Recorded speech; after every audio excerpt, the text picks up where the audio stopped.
Aachen, January 814. The old man is dying. Outside. Snow is falling on a palace that should not exist. A northern palace built in the Roman style, with marble columns hauled from Italy, with heated floors and a chapel that reaches toward heaven like an apology for everything that came before it. The Franks did not build things like this. Romans built things like this, and the man dying inside it was neither. Fully. Though he had spent 50 years trying to be both, his name was Charles. The world called him Charlemagne, the Great. He had been king of the Franks for 46 years, emperor of the Romans for 14. He had fought in more than 50 military campaigns. He had expanded the Frankish kingdom into an empire that stretched from the Atlantic coast to the edges of what is now Hungary. From Denmark in the north to southern Italy, he had done more to shape the map of Western civilization than any single person since Julius Caesar, and he was dying of pneumonia. Not a sword wound, not poison, not the kind of ending that matched the life. Just a fever, a chest that would not clear, and the slow dimming of the most consequential mind in the Western world since Rome fell. The priests were there. His son Louis was there. The courtiers were there, watching with the particular attention of people who understand that the end of one world is the beginning of their next calculation. Here is something you should know before this story goes any further. The script you are reading right now, the shape of every letter on this page, traces its lineage directly back to monks working in Charlemagne's monasteries 1200 years. They developed a standardized way of writing because their emperor told them that his empire needed legible documents. That script survived the collapse of everything else he built. It became the model for Renaissance typefaces. Those typefaces became the foundation of Western printing, and Western printing became the mechanism through which the modern world learned to read. The man who created that system could not write his own name with fluency. He kept writing tablets under his pillow and practiced in the dark. Every night. Until the fever took him. That is who this story is about. Not a statue. Not a symbol. A man who wanted to build a world better than the one he inherited. Who had only the tools of the world he was trying to leave behind, and who used those tools with a completeness that saved civilization and broke it at the same time. He built schools. He built law. He built the idea of Europe itself. The notion that the fractured, bleeding, post-Roman West could be one thing again. He built all of it with a sword. What does it cost to drag a broken world into something new when the only tools you trust are violence, faith, and the desperate belief that God is watching and approves? Charlemagne spent his entire life answering that question. He never fully answered it. Neither will we. But we are going to try. Chapter 1. The World After Rome. To understand Charlemagne, you first have to understand what had been lost. In the year 476, a Germanic chieftain named Odoacer walked into Ravenna and told the last Roman emperor in the West, a teenager named Romulus Augustulus, that his services were no longer required. He sent the imperial regalia to Constantinople. He did not bother appointing a replacement. That was it. That was how Rome ended in the West. Not with a battle, not with a great final stand, with a bureaucratic dismissal and a one-way shipment of jewelry. But here is the thing about Rome that most people miss when they tell that story. Rome did not disappear when it fell. It haunted everything. The Germanic kingdoms that replaced it did not reject Rome. They imitated it. Badly, imperfectly, with the specific awkwardness of people who have inherited a house they do not quite know how to live in. They kept Roman administrative titles. They kept Roman law where they could understand it. They kept Latin as the language of the church and the educated class. They built churches in the Roman style and filled them with Latin prayers and called themselves Christian, which was the most Roman thing of all by then. What they could not keep was the system, the roads that connected everything, the trade networks that made cities possible, the administrative machinery that turned a collection of provinces into something that functioned as a single organism. All of that required a center, and the center was gone. Western Europe, in the 3 centuries after Rome fell, was not barbaric in the way the word usually implies. It was not empty or stupid or savage. It was something more specific and more painful than that. It was a civilization that remembered being greater than it currently was. Every king who ruled a patch of post-Roman territory knew, at some level, that he was sitting in the ruins of something that had been magnificent. The roads under his horse's hooves were Roman roads. The law he imperfectly administered was Roman law. The God he prayed to had been Rome's God, and the language of that God, the language of the church, the language of learning, was Latin, the language of a civilization that no longer existed except as memory and longing. This was the world that produced the Franks. The Franks were a Germanic people who had settled in what is now northern France and western Germany sometime in the 3rd century. They were warriors, which in that world was not a profession, but a way of being. A Frank man was defined by his oath of loyalty to his lord, his skill in combat, his ability to provide for and defend his family and his clan. These were not incidental characteristics. They were the operating system. But the Franks had also done something that most of the other Germanic peoples had not done cleanly. They had embraced Roman Christianity without the theological complications that had tripped up their neighbors. In 496, a Frankish king named Clovis had converted to Catholic Christianity, the same version Rome had officially adopted before it fell. This was not a small decision.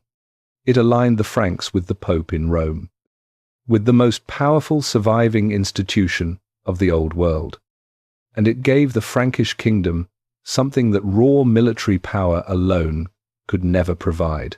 It gave them legitimacy in the eyes of the Church. That legitimacy would prove to be the most valuable inheritance the Franks passed down to their greatest king. By the early 800s, the Frankish kingdom had been growing for 2 centuries. His grandfather, Charles Martel, had stopped the Muslim advance into Western Europe at the Battle of Tours in 732, a victory that medieval Europe would remember as the moment Christianity saved itself. His father, Pepin the Short, had done something even more consequential in its quiet way. He had gone to the Pope, asked permission to depose the last ineffective Merovingian king, received that permission, and in doing so, established a principle that would echo through centuries of European history. The Pope could make and unmake kings, or at least, he could bless the making and the unmaking, which, in a world where divine approval was the only legitimacy that mattered to the people you were trying to rule, amounted to the same thing. Pepin died in 768. He left the Frankish kingdom to his 2 sons, Charles and Charlemagne. In the Frankish tradition of dividing inheritance equally among male heirs, Charles was approximately 26 years old. He was tall, unusually so for his era, with a thick neck and a voice that Einhard, his biographer, describes as higher than you would expect from a man of his physical size. He liked to ride and hunt and swim. He ate simply, preferring roasted meat to the elaborate banquets that court life theoretically required. He was already By every account, a man of extraordinary energy and extraordinary will, he was also, at this point, only half a king. Charlemagne held the other half of the kingdom, and the relationship between the brothers was not warm.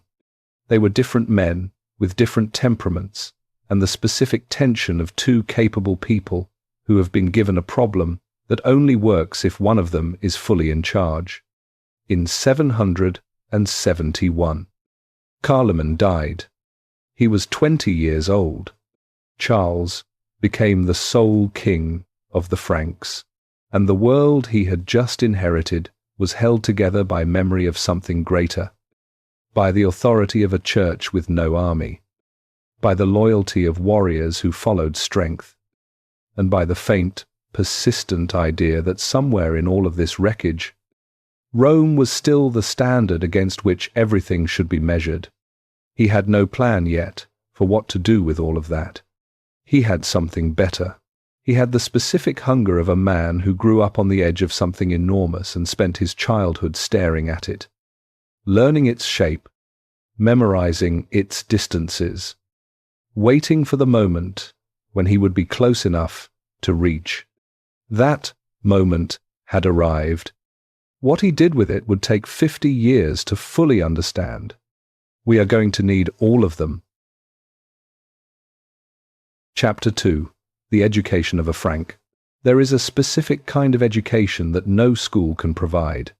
It comes from watching power operate at close range before you are old enough to have opinions about it, before you have decided what is right and what is wrong, before you have formed the comfortable theories that distance from consequence makes possible.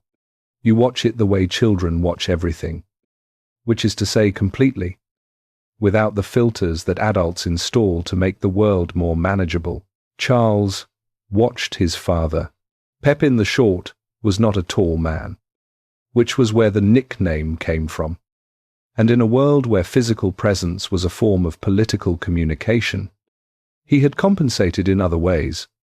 He was decisive in the specific manner of someone who understood that hesitation in a room full of warriors reads as weakness, and weakness invites challenges, and challenges have to be answered with blood.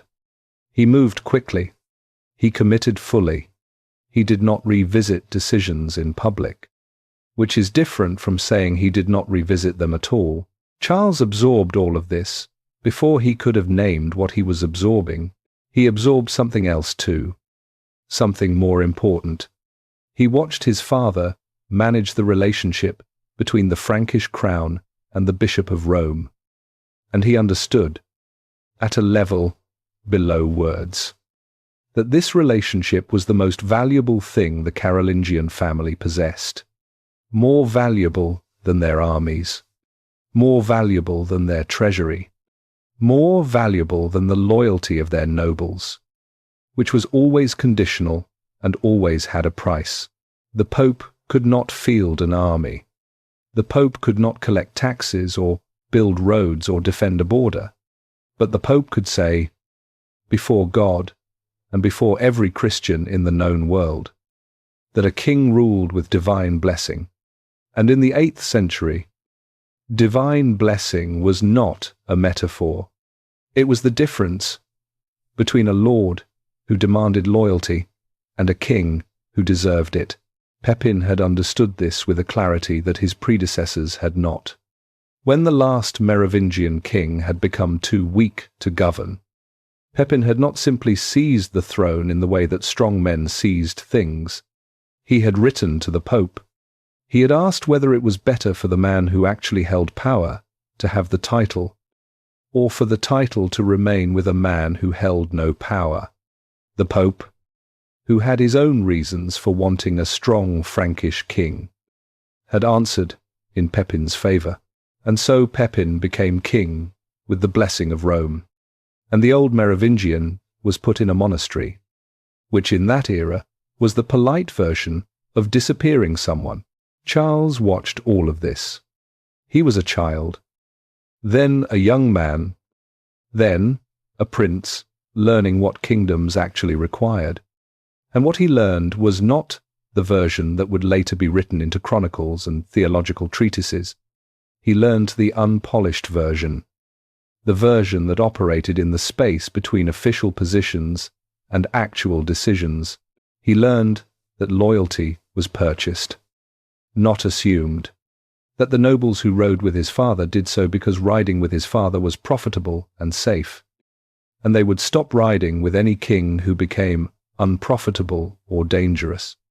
He learned that the church was an ally and not a servant, that the relationship between the crown and Rome required constant tending, that the Pope's blessing was given in exchange for protection, and that protection had to be delivered or the blessing would find another recipient. He learned that the borders of the kingdom were not lines on a map, but arguments, and arguments had to be reinforced with force on a regular basis, or they ceased to be arguments and became invitations. He also learned something that was harder to teach and harder to learn, something that most powerful people never fully acquire because they come to power through inheritance, and inheritance does not require it. He learned how the powerless saw the powerful. This happened not through any deliberate education, but through the specific circumstances of a Carolingian royal childhood, which was not the childhood of a prince in a palace. It was the childhood of a prince in a travelling court, because Frankish kings did not sit in one place.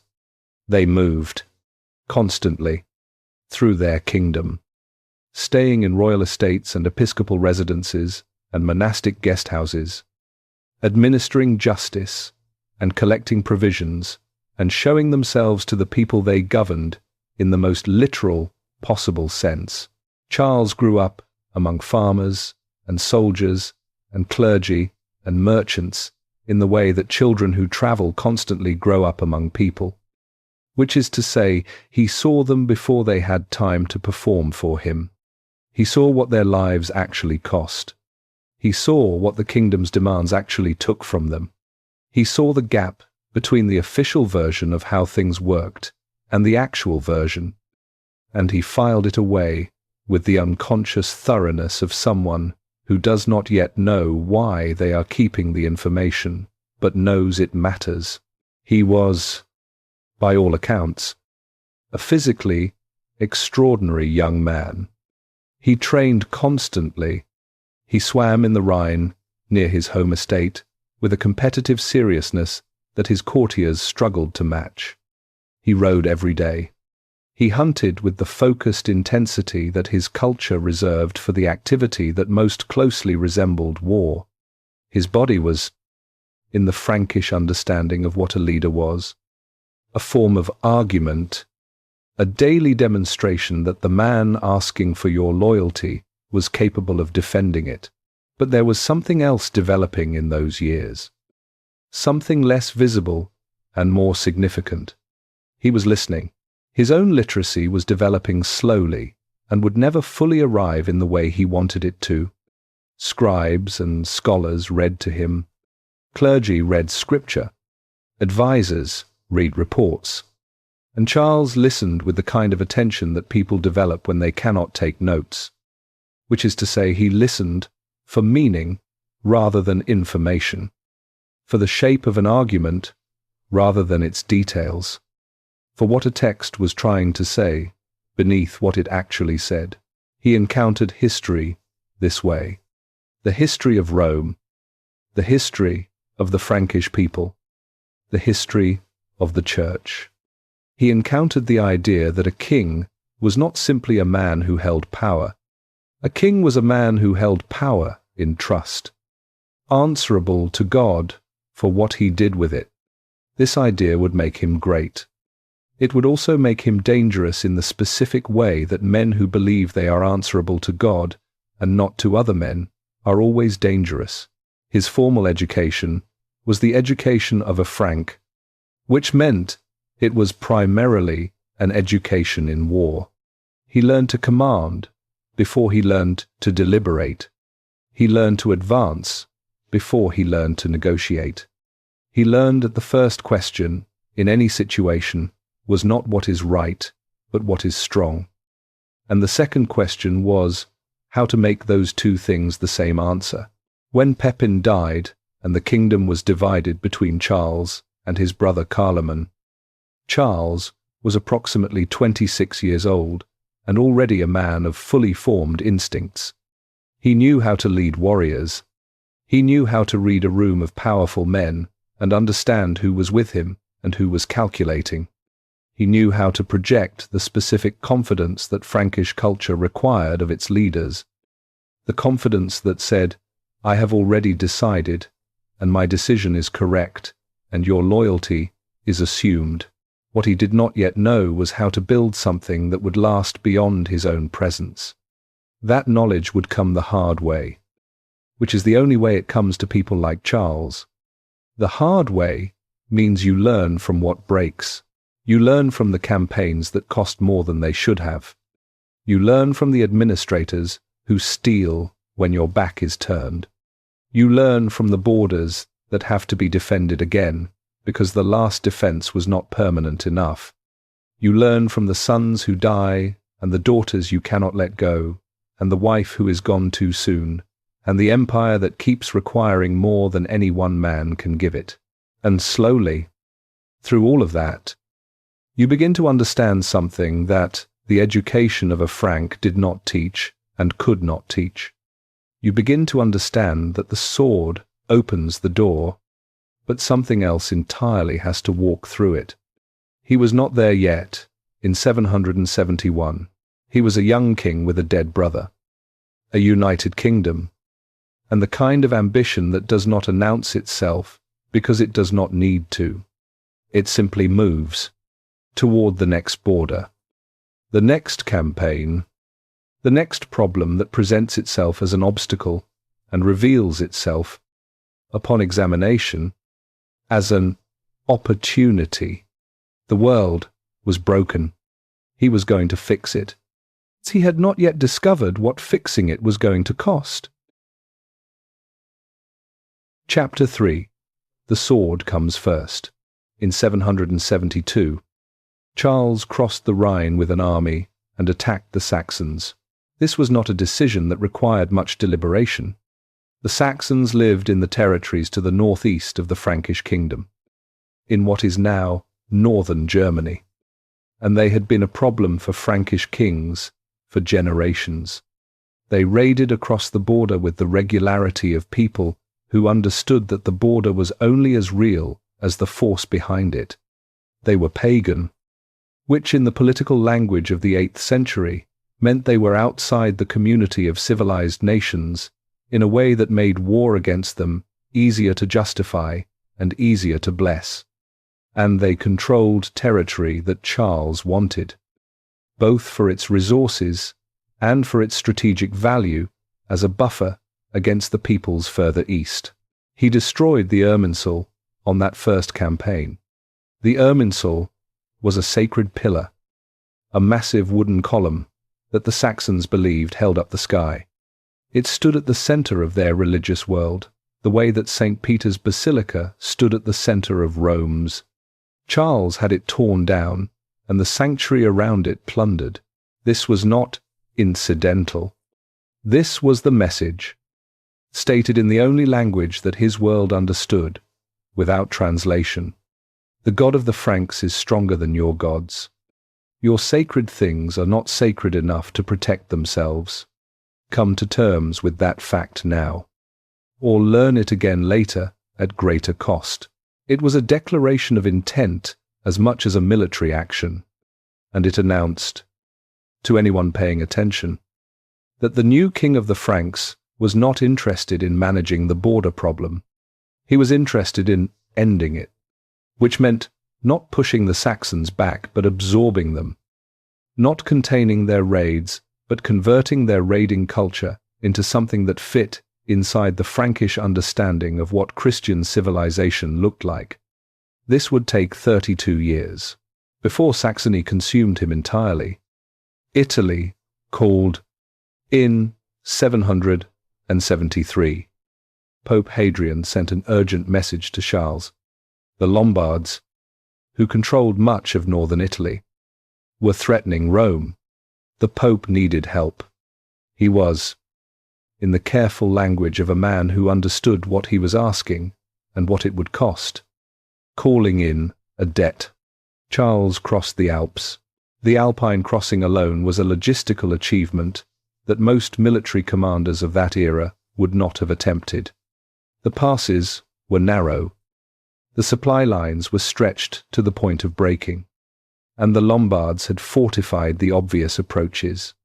Charles did not attack the obvious approaches. He found a route that his scouts had identified and that the Lombards had not adequately defended, and he moved his army through it with the speed that would become his tactical signature throughout his career. He was not a genius in the way that certain commanders are geniuses, the ones who see the battlefield as a geometric problem with an elegant solution. He was something more durable than a genius. He was a man of relentless, practical intelligence who understood that the outcome of a campaign was decided more by logistics and persistence than by any single moment of brilliance. He could keep an army fed and moving when other commanders would have stopped. He could maintain pressure over months and years that exhausted opponents who had counted on a faster resolution.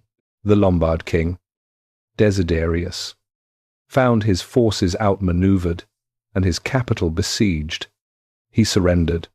Charles took his crown and added a title, King of the Lombards, to the one he already held. He did not appoint a puppet. He did not leave a garrison and go home. He integrated. He absorbed the Lombard administration into the Frankish system, kept Lombard nobles in their positions where they were useful, replaced them where they were not. He also visited Rome for the first time, standing in St. Peter's Basilica, surrounded by the accumulated weight of Christian history.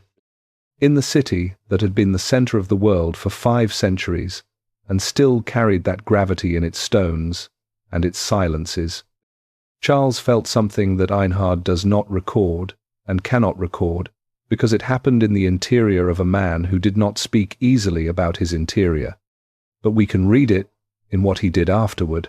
He came back to Italy again and again throughout his reign. He collected Roman columns and Roman marbles and had them hauled over the Alps to decorate his northern palace. He learned Latin with the desperation of a man who understands that a language is also a world, and he is trying to get inside that world before the door closes. He built his palace chapel at Aachen in deliberate imitation of a church in Ravenna. Rome did something to him in 774 that he spent the rest of his life trying to process. It showed him what he was not, and it showed him what he wanted to be. The Saxons, in the meantime, had not been waiting politely for him to finish with the Lombards. Charles returned from Italy to find that the Saxons had used his absence to raid across the border, destroying Frankish settlements and burning churches. This was expected. This was the pattern that would define the Saxon campaign for 3 decades. Charles would push into Saxon territory, extract oaths of submission and promises of Christian conversion, establish fortresses, and return home. The Saxons would wait, and then they would rise. The rising was not irrational. The Saxons were not simply violent people who enjoyed conflict for its own sake. They were a people being asked to give up everything that made them who they were: their gods, their burial practices, their social structures, their relationship to the land and the seasons and the dead. The Frankish demand was not just political submission. It was cultural annihilation dressed in the language of salvation. They resisted because the alternative was to stop existing in any meaningful sense. Charles did not see it this way, or if he did not allow that seeing to slow him. In his understanding, the Saxons were not being asked to give up who they were. They were being offered the chance to become who they were meant to be. Salvation was not a negotiation. It was a gift that the ungrateful had no right to refuse. This collision of worldviews, genuine on both sides, is what made the Saxon campaign so long and so brutal. It was not simply a war over territory. It was a war over whose account of the world was true. In 778, Charles made his one significant military miscalculation.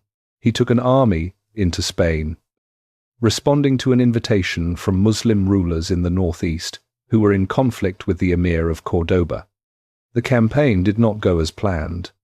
The city of Zaragoza refused to open its gates. Charles found himself before walls he could not breach with the forces he had brought.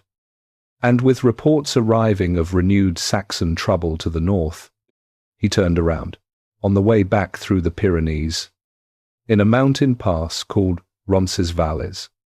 His rear guard was ambushed by Basques, not by Muslims, though later tellings of the story would change that detail because it suited the narrative better.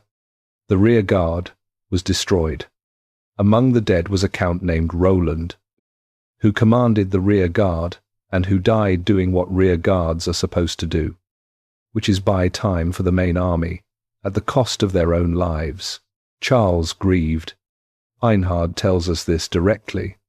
He grieved in the specific way that commanders grieve for men who died executing orders they were given, which is a grief that carries something heavier than ordinary loss. He did not talk about it. He kept moving. 300 years later, a poet would turn Roland's death into the greatest epic of medieval French literature. The Song of Roland would transform a tactical defeat in a mountain pass into a story about Christian knights against Muslim armies, about sacrifice and honor and holy war. It would make Roland immortal. Charles would have recognized almost nothing in that poem except the name. He was not fighting a holy war in the Song of Roland sense. He was fighting a political war with religious justification, which is a different thing and a much older thing, and a thing that the Song of Roland was not interested in examining. But here is what Roncesvalles revealed about him that the Spanish campaign itself did not. He learned from it, not by pulling back and finding safer approaches, by understanding exactly what had gone wrong and building systems to make sure it did not go wrong again. His intelligence network improved. His reading of political invitations, the gap between what allies say they can offer and what they can actually deliver, improved. Roncesvalles cost him Roland and his rear guard. It gave him knowledge that made him a more dangerous commander for the rest of his career. The Saxons were still there when he got back. They were always still there. And at the center of that resistance was a man named Widukind. Widukind was a Saxon nobleman who refused to accept Frankish authority regardless of what oaths others had sworn. He was not a king in the formal sense, but he operated as the center of Saxon opposition, with the specific authority that comes from being the person who refuses to surrender, when everyone around him is calculating the cost of continued resistance. He went to Denmark when the Frankish pressure became too great. He came back when the pressure eased. He was not a static military target that Charles could destroy in a single campaign. He was a principle, an embodiment of Saxon refusal. And you cannot defeat a principle with a battle. In 782, Charles called a general assembly of Saxons at a place called Lipspring. Many Saxon nobles came. They brought their oaths. They brought their promises of Christian loyalty. Widukind did not come. Shortly after the assembly, while Charles was dealing with a problem on his eastern border, Widukind returned from Denmark and led a Saxon uprising. The rising spread faster and went deeper than Charles had anticipated.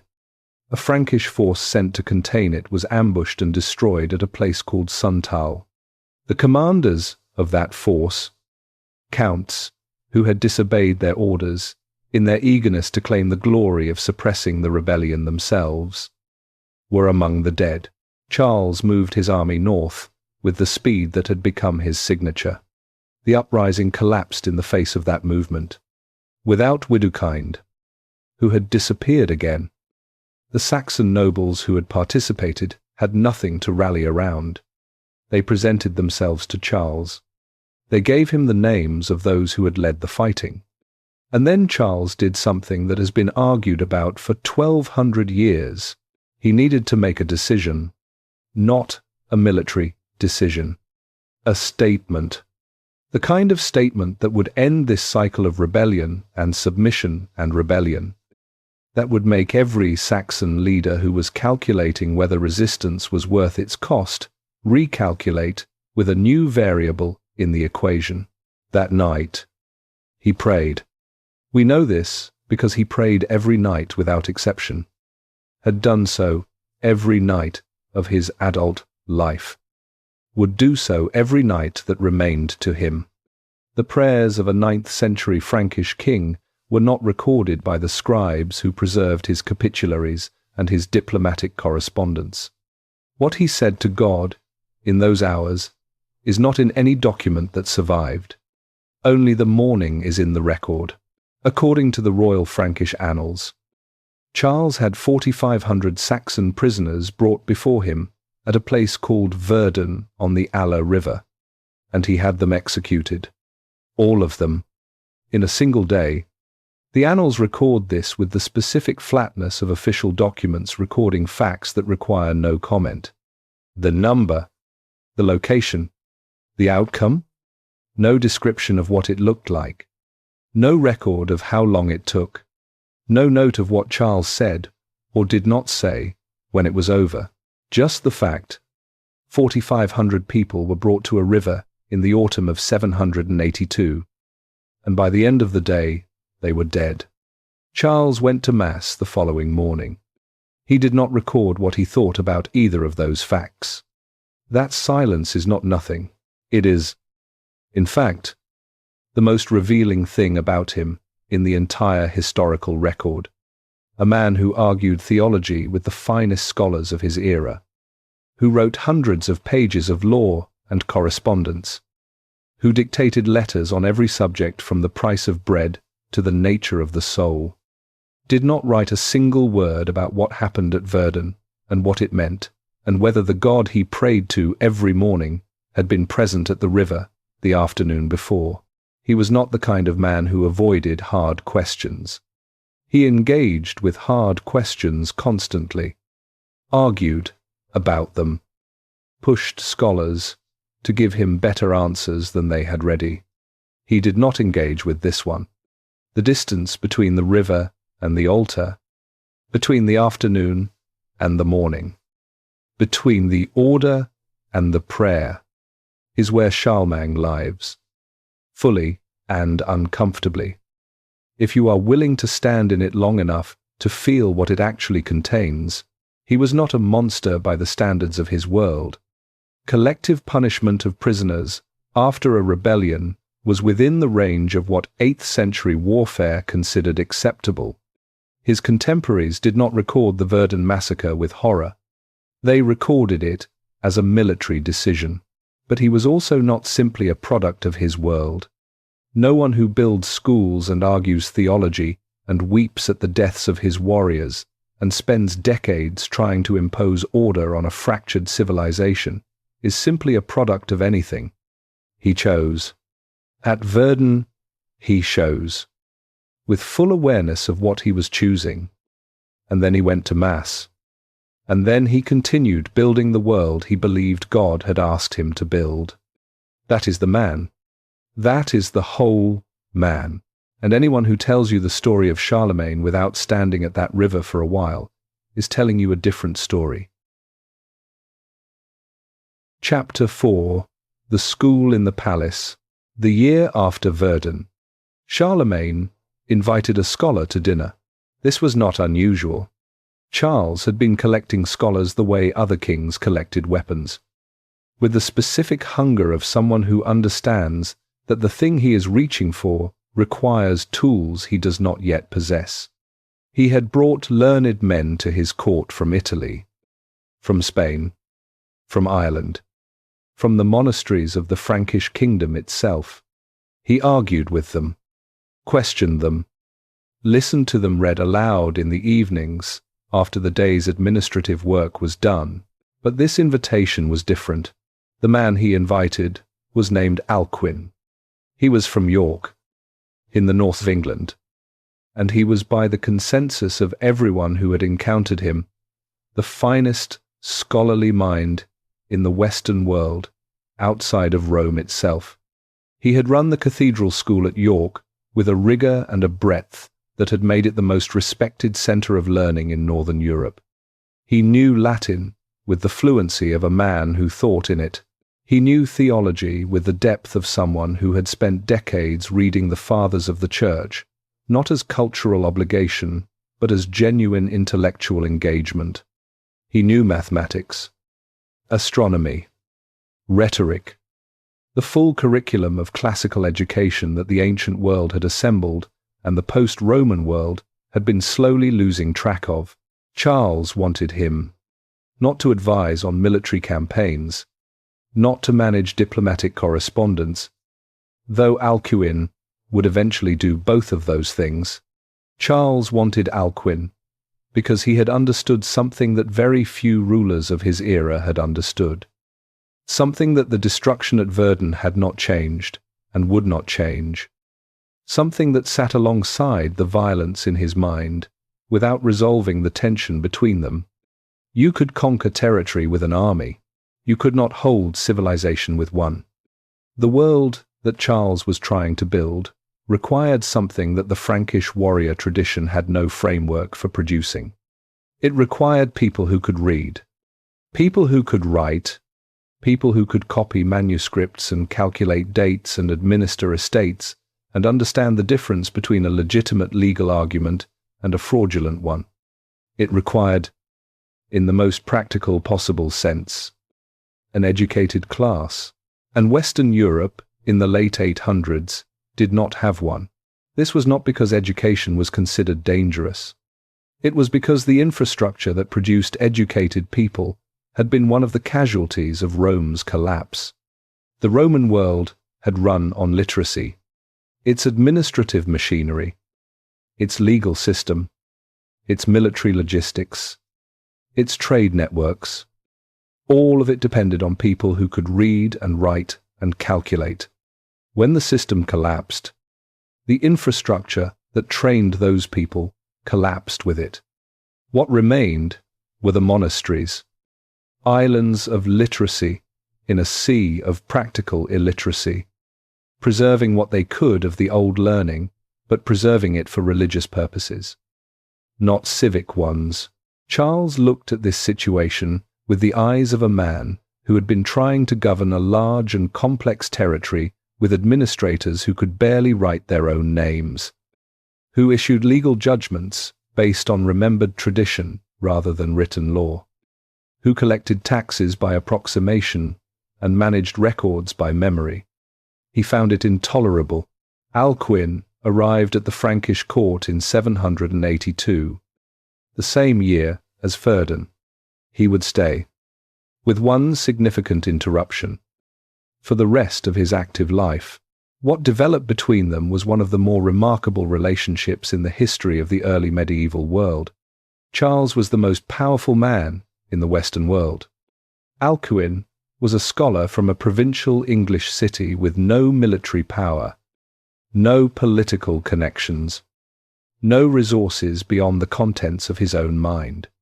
By every measure that the 8th century used to assign importance, they should not have been equals, but in the Palatine Academy, which is what Charles called the informal circle of scholars and courtiers who gathered in the evenings for discussion and debate, they functioned as something close to equals.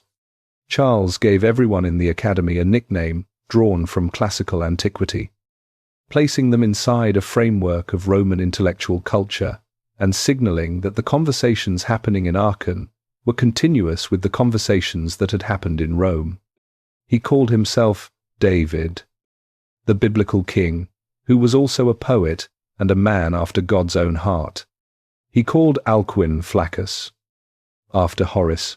The nickname told you everything about what Charles wanted from these evenings. He did not want entertainment. He did not want flattery. He wanted argument. He wanted to be pushed, questioned, required to defend his positions against minds that were not going to yield simply because he was the king. He wanted, in the most specific possible sense, to think harder than he had been thinking. Alcuin gave him that, but Alcuin also gave him something he had not known he needed. He gave him a framework for understanding the gap between what he was doing and what he believed he was supposed to be doing. The letter Alcuin wrote about forced conversion is the most important document in understanding what the relationship between these two men actually was. In it, Alcuin argued, with full theological seriousness and full awareness of what he was saying, that faith could not be compelled, that baptism administered at sword point was not baptism in any meaningful sense, that the Saxon conversions that Charles had been extracting through military pressure and legal threat were producing Christians in name only. People who had been told to call themselves Christian and had complied because the alternative was worse, and that this was not the expansion of Christendom, it was a simulation of it. He did not say that Verdun was wrong. He was too careful and too aware of his position to say that directly, but he said enough that any reader, including Charles, could hear what was not being said. Charles read the letter. He adjusted.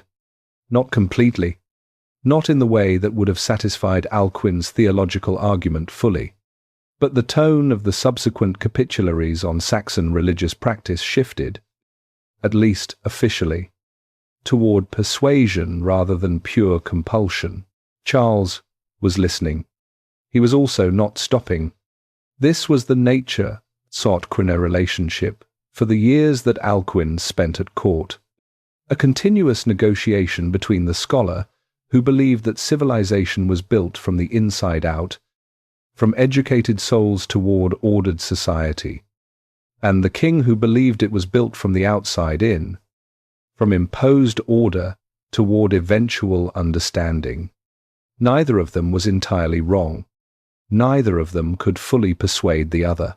What they built together, despite and because of that tension, was something extraordinary. The educational reform that Charles launched in the 700s and 80s was not a single program with a defined start date and a clear organizational structure. It was a set of directives, arguments, appointments, and funded initiatives that together amounted to the most ambitious attempt to rebuild Western European intellectual life since the fall of Rome. He issued a capitulary requiring monasteries and cathedral churches throughout his kingdom to establish schools, not just for future clergy, though that was the stated primary purpose, but for any boy who showed aptitude.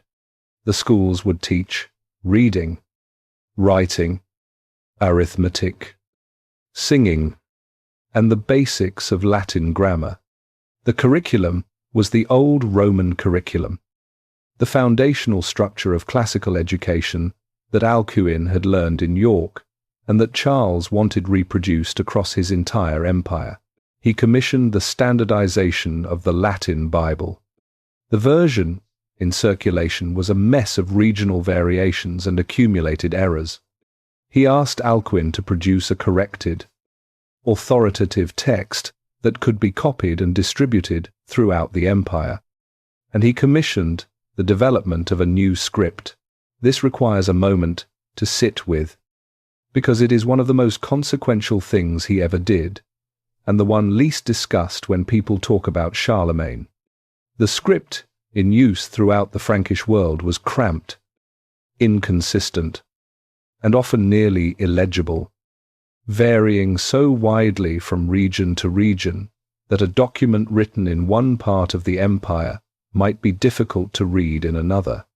Charles and Alcuin oversaw the development of what is now called Carolingian minuscule, a clear, legible, standardized script that could be taught, learned, and reproduced consistently across the entire empire. You are reading a descendant of that script right now. The typeface you are looking at traces its lineage directly back to the monks in Carolingian scriptoria, who developed a way of writing because a king in the north of France decided his empire needed legible documents. When the Italian Renaissance rediscovered ancient Roman texts, they found many of them preserved in Carolingian minuscule copies and assumed the script itself was Roman. They used it as the model for their new humanist typefaces. Those typefaces became the foundation of modern Western typography. Every time you read anything in a Roman typeface, you are, at many removes, reading the educational vision of a man who struggled to write his own name. That detail deserves its own moment. Einhard records it with the affectionate precision of someone who wants the record to be complete, even when the complete record is slightly uncomfortable. Charles kept writing tablets and manuscript pages under his pillow so that he could practice forming letters in the moments before sleep and after waking. He had come to literacy late, in middle age, when the habits of the hand are much harder to form than in childhood. He could read. He read voraciously, listened to books, read aloud, engaged with texts at a sophisticated level, but the physical act of writing never came easily to him. The man who commissioned the standardization of Western European script could not write that script with fluency. This is not irony in the cheap sense. This is the specific texture of who Charles actually was, a man of genuine intellectual hunger operating at the boundary of what his formation had made possible, reaching for a world his hands could not quite grasp, and building systems so that other people could reach it more easily than he had. He kept reaching. The Palatine Academy met in the evenings. After the day's business was done, Charles presided. But the presiding was not the presiding of a king receiving homage. It was the presiding of someone who has called a meeting because he wants to think harder than he can think alone. Alcuin and the other scholars debated. They read texts aloud. They argued about theology and astronomy and the proper dating of Easter and the nature of the soul. Charles argued back. He was not a passive audience. He pushed. He questioned. He arrived at positions and defended them, and occasionally revised them when the argument required it. He was not a scholar, but he was something rarer and in some ways more impressive. A man of great practical intelligence who took ideas seriously enough to argue about them with the people who had spent their entire lives on nothing else. And alongside the intellectual life of the academy, the practical reform was moving through the empire. Schools were being established. Books were being copied. Clergy were being required to demonstrate basic literacy before being allowed to administer sacraments. The gap between what Charles decreed and what actually happened in the monasteries and churches of his empire was enormous, as it always is between the ambitions of central authority and the capacities of local implementation. Many schools ran with one barely literate teacher and a handful of students who learned just enough to be useful. But some of them worked. Some of them produced men who could read and write and think and argue and copy manuscripts and train the next generation. Some of them created, in the towns and monasteries of the Frankish Empire, nodes of genuine learning that would survive the collapse of everything else Charles built and keep the tradition alive through the centuries that followed. The schools outlasted the empire. The empire lasted a generation after Charles died, before it fractured completely. The schools lasted longer. The manuscripts copied in Carolingian scriptoria preserved ancient texts that would otherwise have been lost. The scholars trained in Carolingian cathedral schools kept the infrastructure of European intellectual life functioning through the Viking raids and the political fragmentation and the general difficulty of the centuries that followed his death. Charles could not have known this. He was building for the empire he intended to leave behind. Not for the wreckage that would actually remain, but the thing he built for permanence. The educational infrastructure turned out to be more permanent than the thing he built for legacy. The political structure. This happened because Alcuin was right about something that Charles never fully accepted. The things built from the inside, from the slow and patient formation of minds and the preservation of knowledge, move through time differently than the things built from the outside, from imposed order and military presence and the personal authority of a single commanding will. The sword had opened the territory. The school was what stayed. Charles sat in the Palatine Academy in the evenings, listening to scholars argue about the nature of God, and somewhere in the empire that surrounded that conversation, in rooms he had ordered, built, and could not visit, men were teaching boys to write in a script that would outlast everything. He did not know that the script would survive when the empire did not. He kept reaching for it anyway. In the dark, under the pillow, letter by letter. That is not nothing. That is, in fact, everything. Chapter 5. The Wound That Would Not Close. In 785, Widukind came in from the cold. Not metaphorically. It was winter, and the Saxon leader who had spent the better part of a decade moving between resistance and exile, between Denmark and the forests of his homeland, between the role of military commander and the role of symbol, finally presented himself to the Frankish court and asked to be baptized. The sources do not record what changed his mind. This is one of those silences in the historical record that says more than the words around it. We know the military situation. We know that the combination of Frankish military pressure and the administrative integration of conquered Saxon territory had been slowly closing the space in which armed resistance could survive. We know that Widukind was not a man who surrendered easily or often, and that his decision to come in carried the weight of everything he had resisted and everything he was now setting down. But we do not know what he thought. We do not know if he believed. We do not know if the man who stood in the baptismal waters and received the sacrament of Christian initiation did so because something in the faith had reached him, or because the alternative had run out, or because he had made a calculation that survival mattered more than the symbol he had been, or because, at some point in the long years of fighting, a man simply gets tired and the offer of a different kind of life stops being a defeat and starts being a door. We do not know. What we know is this. Charles was his godfather. He stood beside the man who had been his most persistent enemy for more than a decade and placed his hand on his shoulder and became, in the language of the church, responsible for his soul. The ceremony was not a small thing.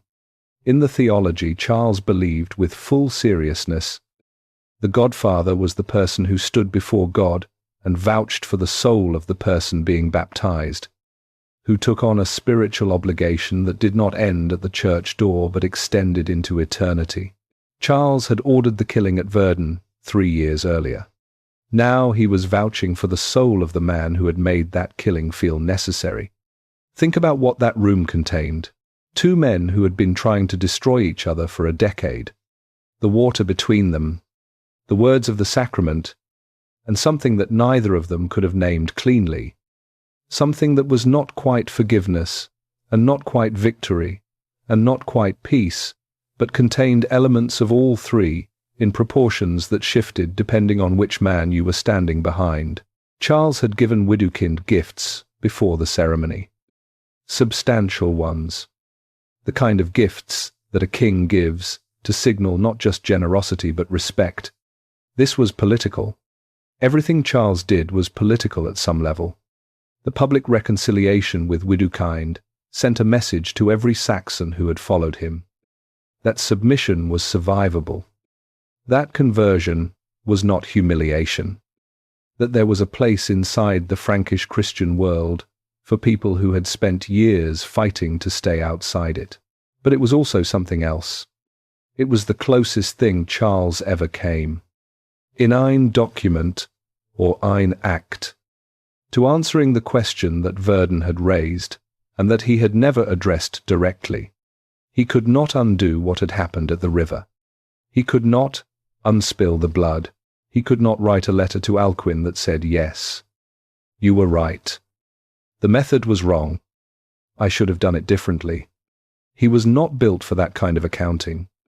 Not because he was without conscience, but because he was a king, and kings who publicly repent of their military decisions undermine the authority that makes the next military decision enforceable.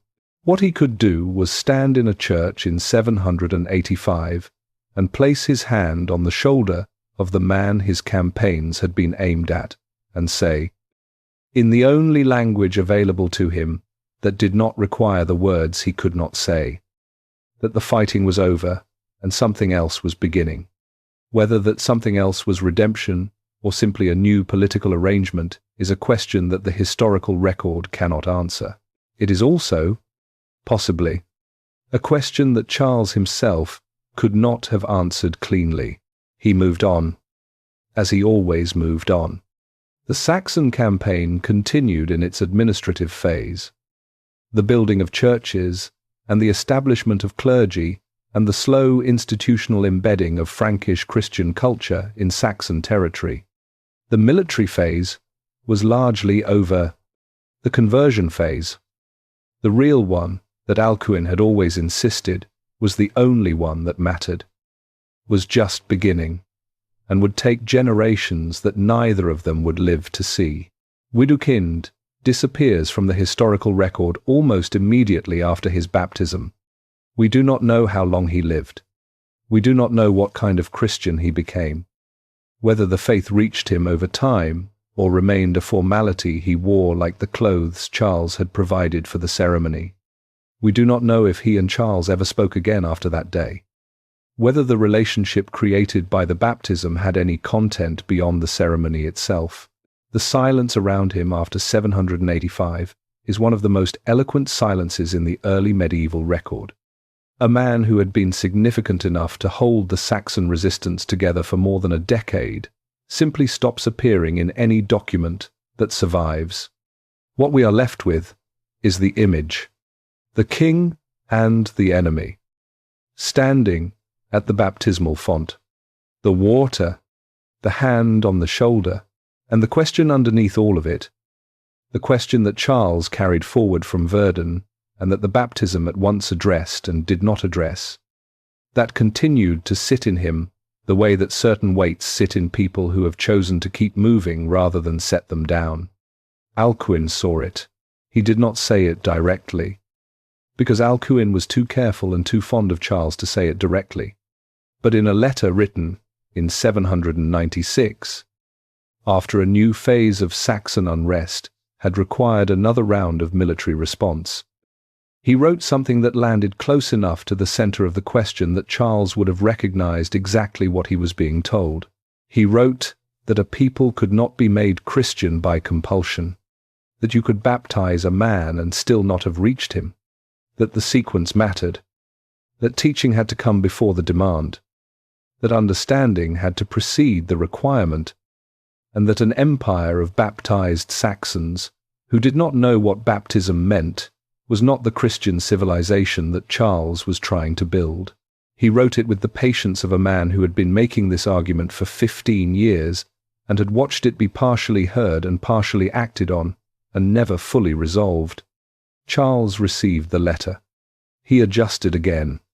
The emphasis in subsequent policy shifted further toward instruction, toward the establishment of clergy who could actually teach rather than simply administer sacraments, toward the slower and more patient work of genuine religious formation. He did not stop. He never stopped. And Alcuin, who understood that stopping was not something Charles was built for, kept writing letters, not because he believed the letters would produce the complete change that his argument required, because the alternative to making the argument was complicity in the policy he disagreed with. And complicity was not something Alcuin was built for either. This is what their relationship was. At its core, two men who could not fully persuade each other and could not stop trying. A king who needed someone to push back, and a scholar who was willing to push, even knowing the push would only move things so far. A friendship built on a disagreement that neither of them would resolve, and neither of them would abandon. Alcuin died in 804. He did not live to see whether the seeds he had planted in his letters, and in his arguments, and in the long evenings of the Palatine Academy, had taken root in the way he had hoped they might. He died, having said what he believed, having been partially heard, having built at Tours the institution that would outlast him and carry forward the educational vision he had shared with Charles. Charles received the news from Tours with the specific quality of grief that belongs to the loss of someone who was not just a friend, but a function. Someone whose presence in your life had been doing something that no one else could do, and that would now have to go undone. After Alcuin, there was no one who pushed back that way. The court continued. The scholars continued. The letters continued to arrive from Tours and from the other monasteries and cathedral schools that Charles had built and funded. The Palatine Academy met in the evenings, and the discussions continued. But the specific friction that Alcuin had provided, the particular quality of being told by someone you respected that you were doing something important wrong, that was gone. It did not come back. And Charles, in the years that followed Alcuin's death, governed with the specific narrowing that comes to powerful men when the last person willing to tell them the difficult truth is no longer in the room. The wound that Verdun had opened stayed open. It stayed open through the baptism of Widukind and the letters of Alcuin and the long administrative work of building churches in Saxon territory and the gradual, generational, imperfect Christianization of a people who had not chosen to be Christianized. It stays open still. That is what wounds do when they are real. They do not close simply because the fighting stops. They do not close simply because a man goes to Mass the morning after. They require something that Charles had in abundance for everything except this. They require sitting still long enough to look at them directly. Charles never quite did that. He kept moving. It was, perhaps, the only way he knew how to carry it. Chapter 6. Christmas Day, 800, Rome, December 25th. 800. The city was cold, colder than Rome usually gets, and the streets leading to St. Peter's Basilica were full of people who had come to see the most powerful man in the Western world attend Christmas Mass. Charles had been in Rome for several weeks. He had come, officially, to resolve a crisis. Pope Leo III had been attacked in the streets of Rome the previous year by a faction of Roman nobles who accused him of various moral failings and had attempted, in the specific, violent way of Roman political disputes, to remove him from office by removing his eyes and his tongue. Leo had escaped, somewhat miraculously, with both organs intact, but his authority severely compromised. He had made his way north to Charles, had knelt before him, had asked for help. Charles had come south. He had investigated the charges against Leo with the methodical seriousness of a man who understood that the answer he reached would have consequences beyond the immediate question. He had found the charges unsubstantiated, or at least unsubstantiated enough to declare Leo restored to his position. He had dealt with Leo's enemies with the efficiency of a man who had been dealing with enemies for 30 years. And now it was Christmas morning, and he was going to Mass. He walked into St. Peter's Basilica in the clothes of a Roman patrician, not the military dress of a Frankish king. This detail matters. He had chosen the Roman garment deliberately, as a statement about what he was, or what he intended to be. The church around him was the most significant building in the Western Christian world, the place built over the tomb of the first of the apostles, the physical center of everything the church claimed to be. He moved to the front of the congregation. He knelt before the altar to pray, and then Pope Leo stepped forward from behind him and placed a crown on his head. The congregation broke into acclamation. 3 times they called out, in the traditional Roman formula, the words that proclaimed a new emperor: Charles, Emperor of the Romans, crowned by God, great and peace-giving emperor. Life and victory. Charles stood. He was Emperor of the Romans. What happened in his mind in the seconds between the crown touching his head and his rising to face the congregation is the most argued over interior moment in the history of medieval Europe. Every historian who has written about Charlemagne has had to decide what to do with it, whether to take Einhard's account at face value or read around it, whether to believe that the most consequential political event in the Western world since the fall of Rome was genuinely a surprise to its principal subject. Einhard says Charles was angry. Not immediately. Not in the church, where the political cost of displaying anger would have been considerable. But afterward, Einhard writes, Charles said that he would not have entered the church that morning, even though it was the highest feast day of the Christian year, if he had known what the Pope intended to do. This statement has been analyzed from every possible angle for 1200 years.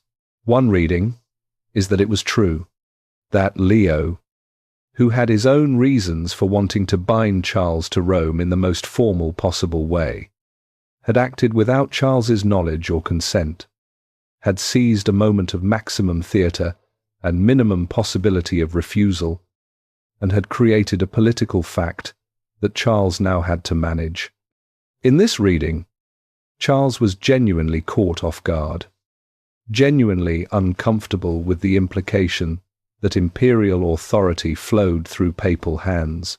Another reading is that the statement was the most sophisticated piece of political communication Charles ever produced, that he had known, had planned, had coordinated with Leo in the careful, indirect way that 9th century diplomacy operated, and that what he said afterward was designed to establish, for the record and for posterity, that the authority of the emperor was not derivative of the authority of the Pope, that if there was a God behind this moment, the God was not channeled through Leo. A third reading is that both things were true at once, that Charles had anticipated something like this, had not prevented it, had allowed the space for it to happen, but that the specific form it took, the public ceremony, the acclamation, the irrevocability of it, had still landed with a force he had not entirely prepared for. The third reading feels the most like a human experience. Consider what had actually happened in that church. Charles had entered as the most powerful ruler in the Western world, a king who held his authority from his military victories and his administrative competence and the loyalty of his warriors and the blessing of previous popes who had validated the Carolingian line. He had entered as a Frank who had acquired enormous power. He left as Emperor of the Romans. Those are not the same thing, and the difference between them was not simply a title. It was a claim about the nature of what he was and what the empire he governed was supposed to be. Rome meant something. It meant the continuity of the greatest political project the Western world had ever produced. It meant the universal ambition that Rome had always carried. The idea that the empire was not one kingdom among many, but the proper form of human political organization, the vessel through which civilization and order and Christianity were to be carried forward. He had wanted this. The marble columns in Aachen and the Roman clothes and the Latin lessons and the classical nicknames in the Palatine Academy all pointed toward a man who had been reaching for exactly this for 30 years. He had not been pretending when he studied Latin in middle age. He had not been decorating when he hauled Roman marbles over the Alps. He had been trying to become something. And now he was it. But the becoming had happened in a way that created a problem. He would spend the rest of his reign managing. The crown had come from the Pope's hands. In the political theology of the 9th century, this meant something specific and significant. It meant that the authority of the emperor was, in some sense, mediated through the authority of the Church. It meant that Leo had made him emperor, or at least that Leo had been the instrument through which God had made him emperor. And the difference between those two formulations was everything. If Leo made him emperor, then a pope could unmake an emperor. If God made him emperor through Leo, then the pope was only the vehicle and the authority remained divine, and therefore unchallengeable by anyone who was not God. Charles preferred the second formulation. He spent considerable energy in the years after 800, making it the operative one. He referred to himself in his documents not as emperor crowned by the Pope, but as emperor governing through divine grace. He did not return to Rome for the remainder of Leo's papacy to be formally subordinate to any papal ceremony. When he arranged the succession of his son, Louis, in 813, 1 year before his death, he placed the imperial crown on Louis's head himself, in Aachen, without a pope present. The message was not subtle. The imperial authority belongs to the emperor, not to Rome. The pope had been present at the creation, but his presence was not the source of the authority. This argument would not be resolved in Charles's lifetime. The relationship between papal authority and imperial authority would be one of the defining conflicts of medieval European history for the next 5 centuries, erupting periodically into open warfare, schism, and the specific savagery that theological disputes produce when they are also political ones. All of it traces, in some measure, back to that morning in St. Peter's Basilica, when a pope stepped forward with a crown while a king was kneeling in prayer.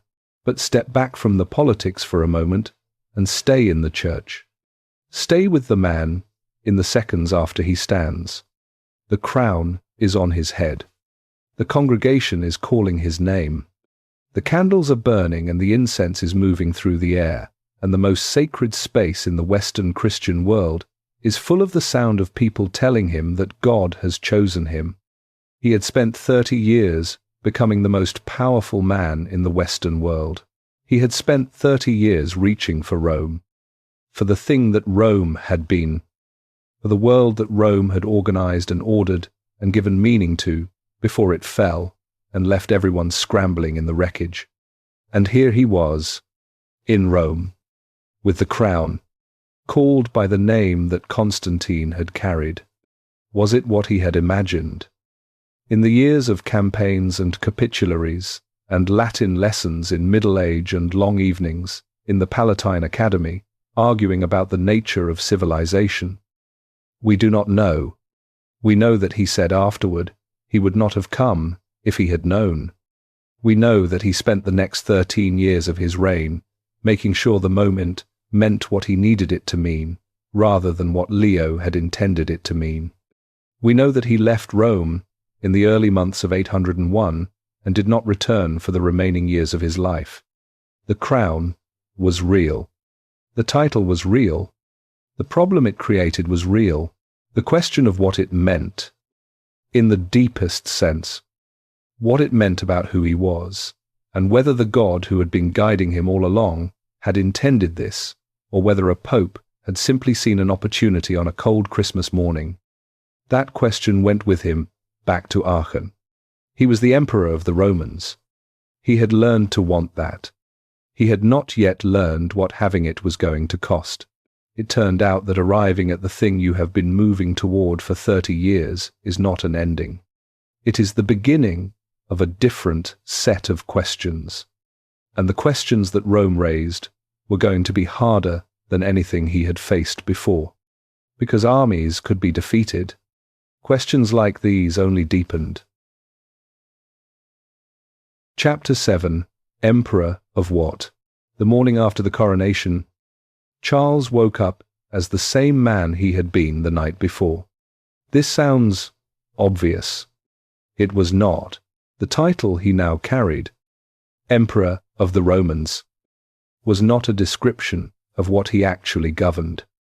It was a claim about what he was supposed to govern. The Roman Empire, at its height, had controlled the Mediterranean world from Britain to Mesopotamia, from the Rhine to the Sahara.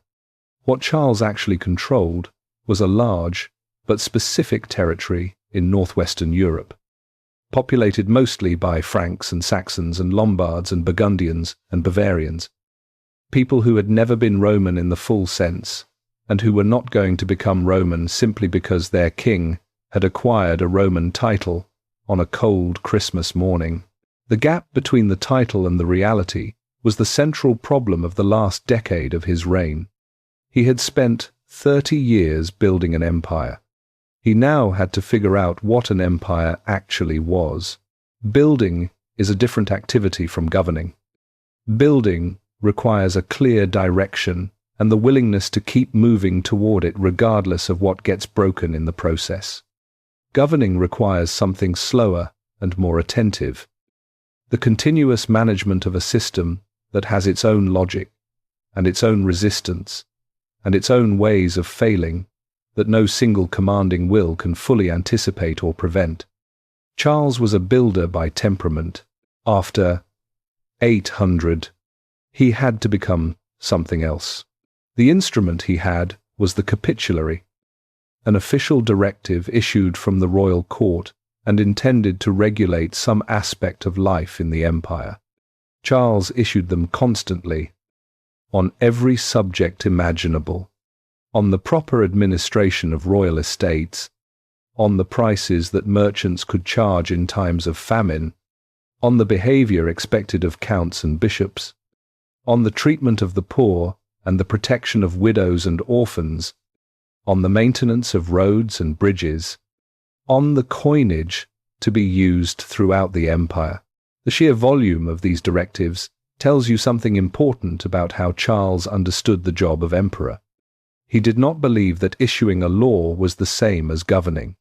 He believed that governing meant following the law into the territory where it was supposed to operate and checking what was actually happening there. This sounds like an obvious principle.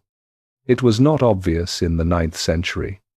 Most rulers of his era governed through presence and example, and accepted that what happened in the distant provinces was largely beyond their direct influence.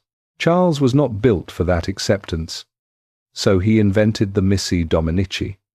The missi were pairs of imperial inspectors, one layman and one clergyman, sent out in circuits across the empire to check that the capitularies were being implemented.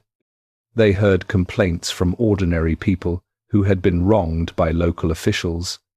They inspected the administration of counts and bishops. They reported back to the court on what they found. The system was elegant in conception and imperfect in execution, as all systems are when they depend on the quality of the people implementing them and the speed at which information can travel on horseback across large distances. But it was real. It was more sophisticated than anything the post-Roman West had attempted, and it reflected something important about Charles that his reputation as a warrior king tends to obscure.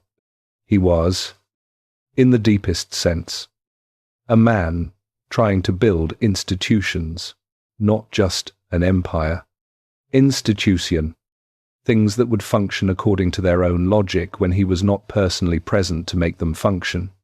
Courts that would dispense justice by written law rather than by the memory and preference of the local lord.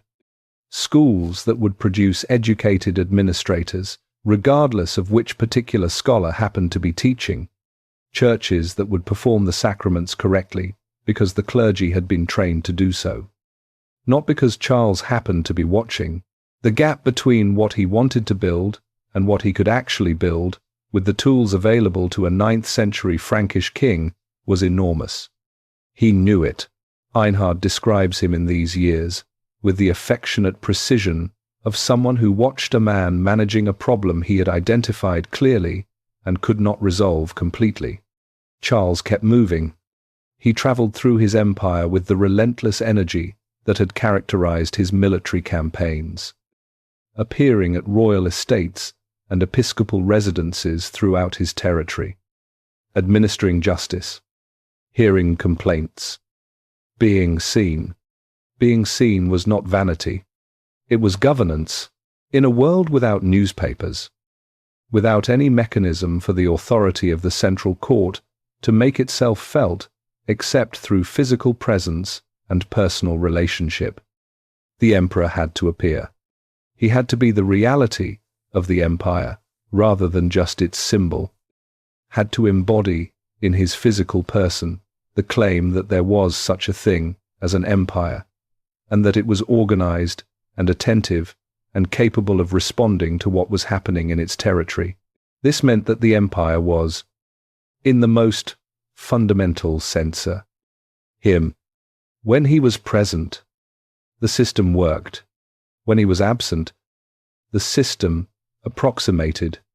The counts and bishops and administrators who managed the empire in the spaces between his appearances were competent enough to maintain the surface of governance.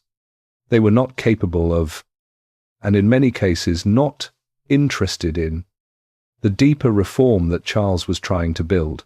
He was creating an empire that required a person like himself to function, and he was not going to be there forever.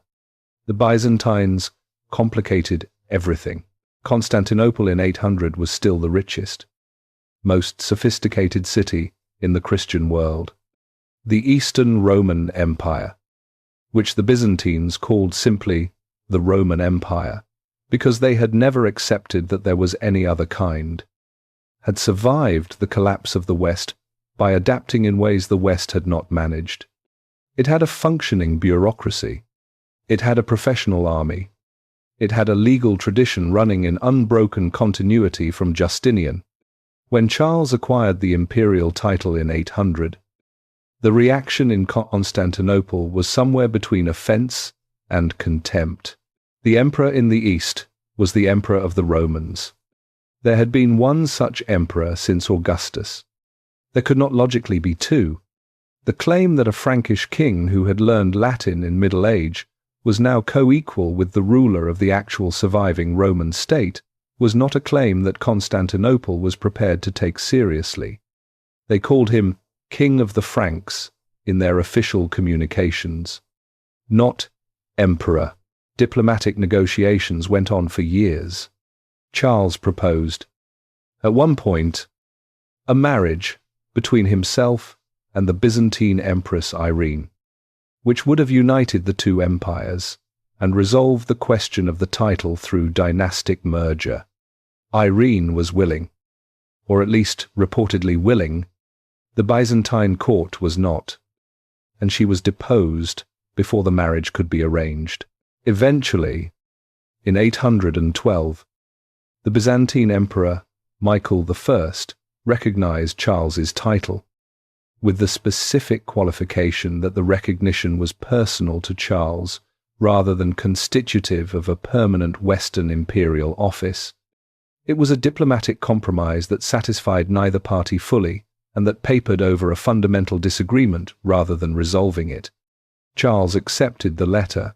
He was 68 years old and understood, with a clarity that came from seeing all of it at once, that some problems do not resolve, They become permanent features of the landscape that subsequent generations have to navigate around. The Byzantine question was one of those problems. He filed it in the same place. He filed all the problems that had no clean solution, which was not a place of resignation, but a place of practical acceptance. The recognition that governing at the scale he was governing required deciding which problems were worth continuing to fight and which ones were better managed than solved. He had always been better at fighting than managing. The last decade of his reign required managing almost entirely. He was not built for it the way he had been built for the campaigns, but he did it with the same relentless attention to detail that he had brought to everything else.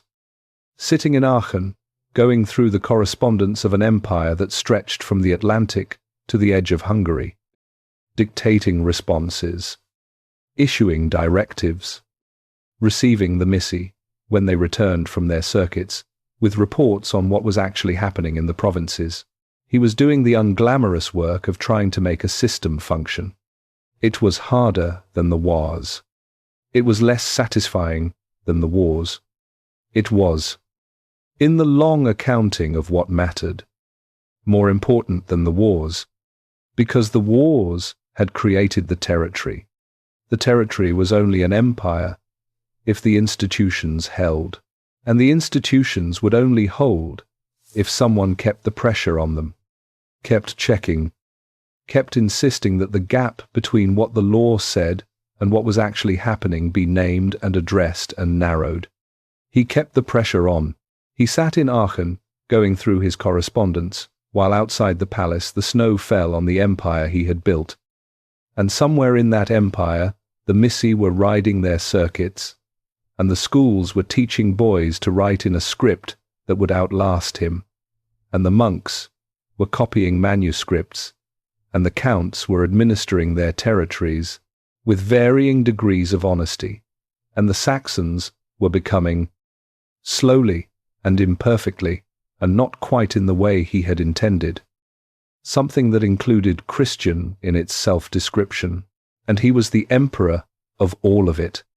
The emperor of what? Exactly, was a question he had stopped asking directly. He was the emperor of what he had built. What he had built was not Rome. It was something that did not yet have a name, something that was trying to be the next thing after Rome, and was not there yet, and might not get there before the trying killed it. He kept working, anyway.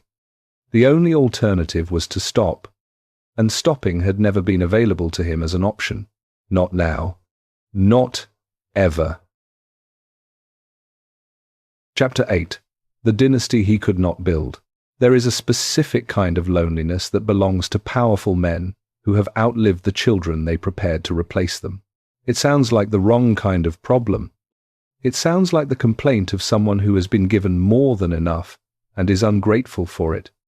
But in the political arithmetic of the Frankish world, for a man who had built something that required a specific kind of successor to hold it together, the deaths of his sons were not personal tragedy alone.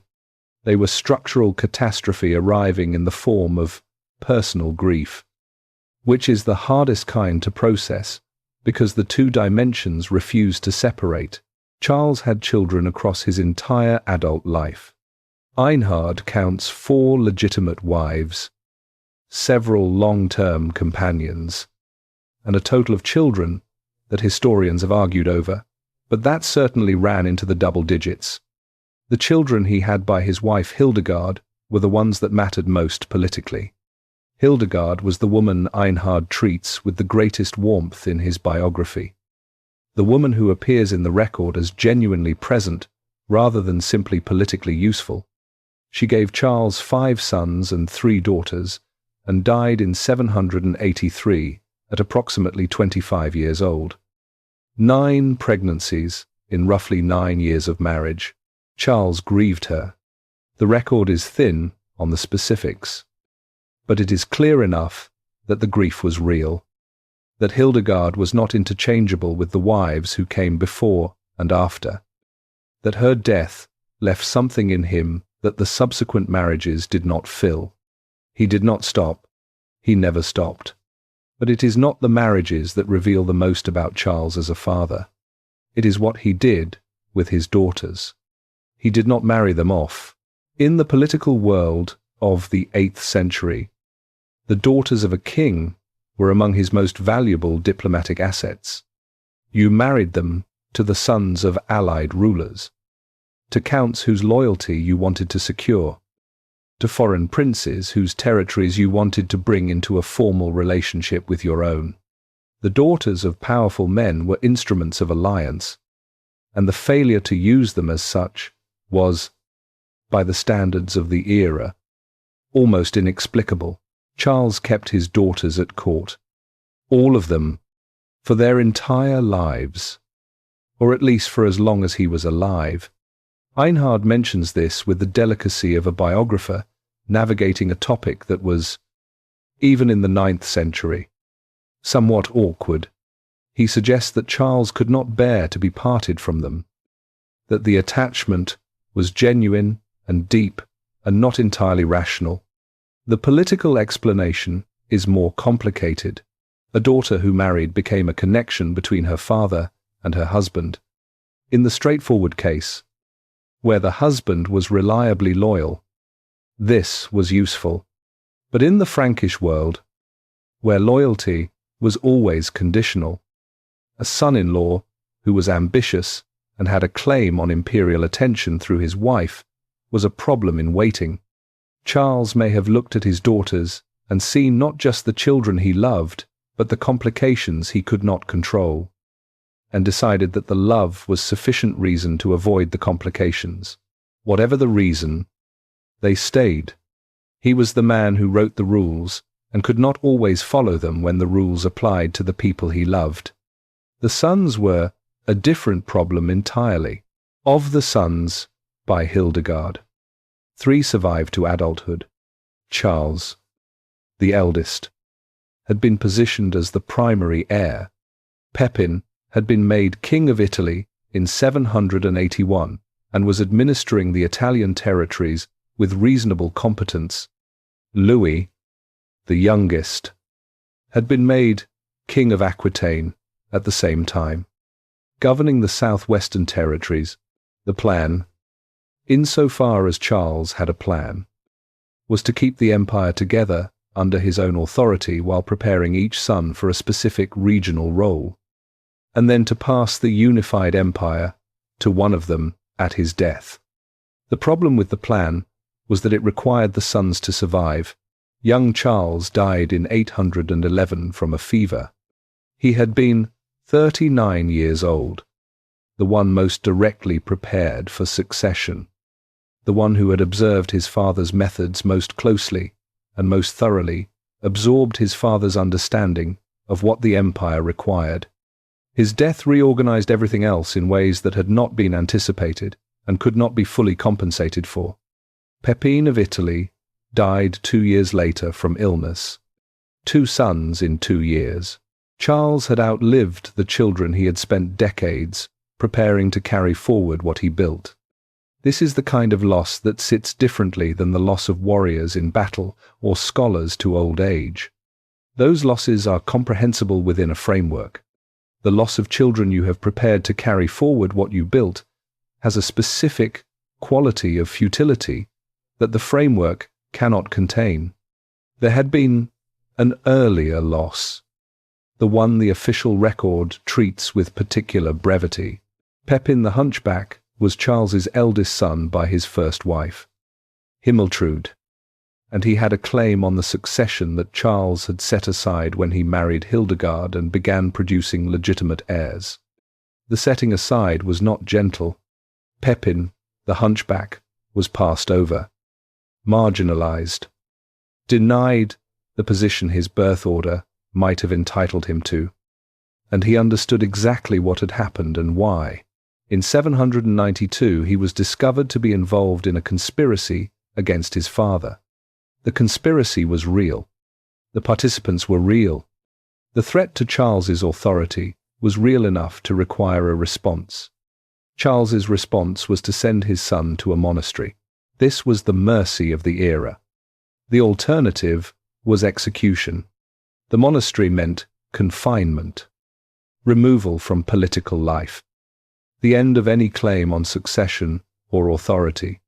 It was, in the vocabulary of 8th century politics, a relatively humane disposal of a problem that could have been resolved with considerably more blood, but it was also a father sending his son to a kind of permanent disappearance.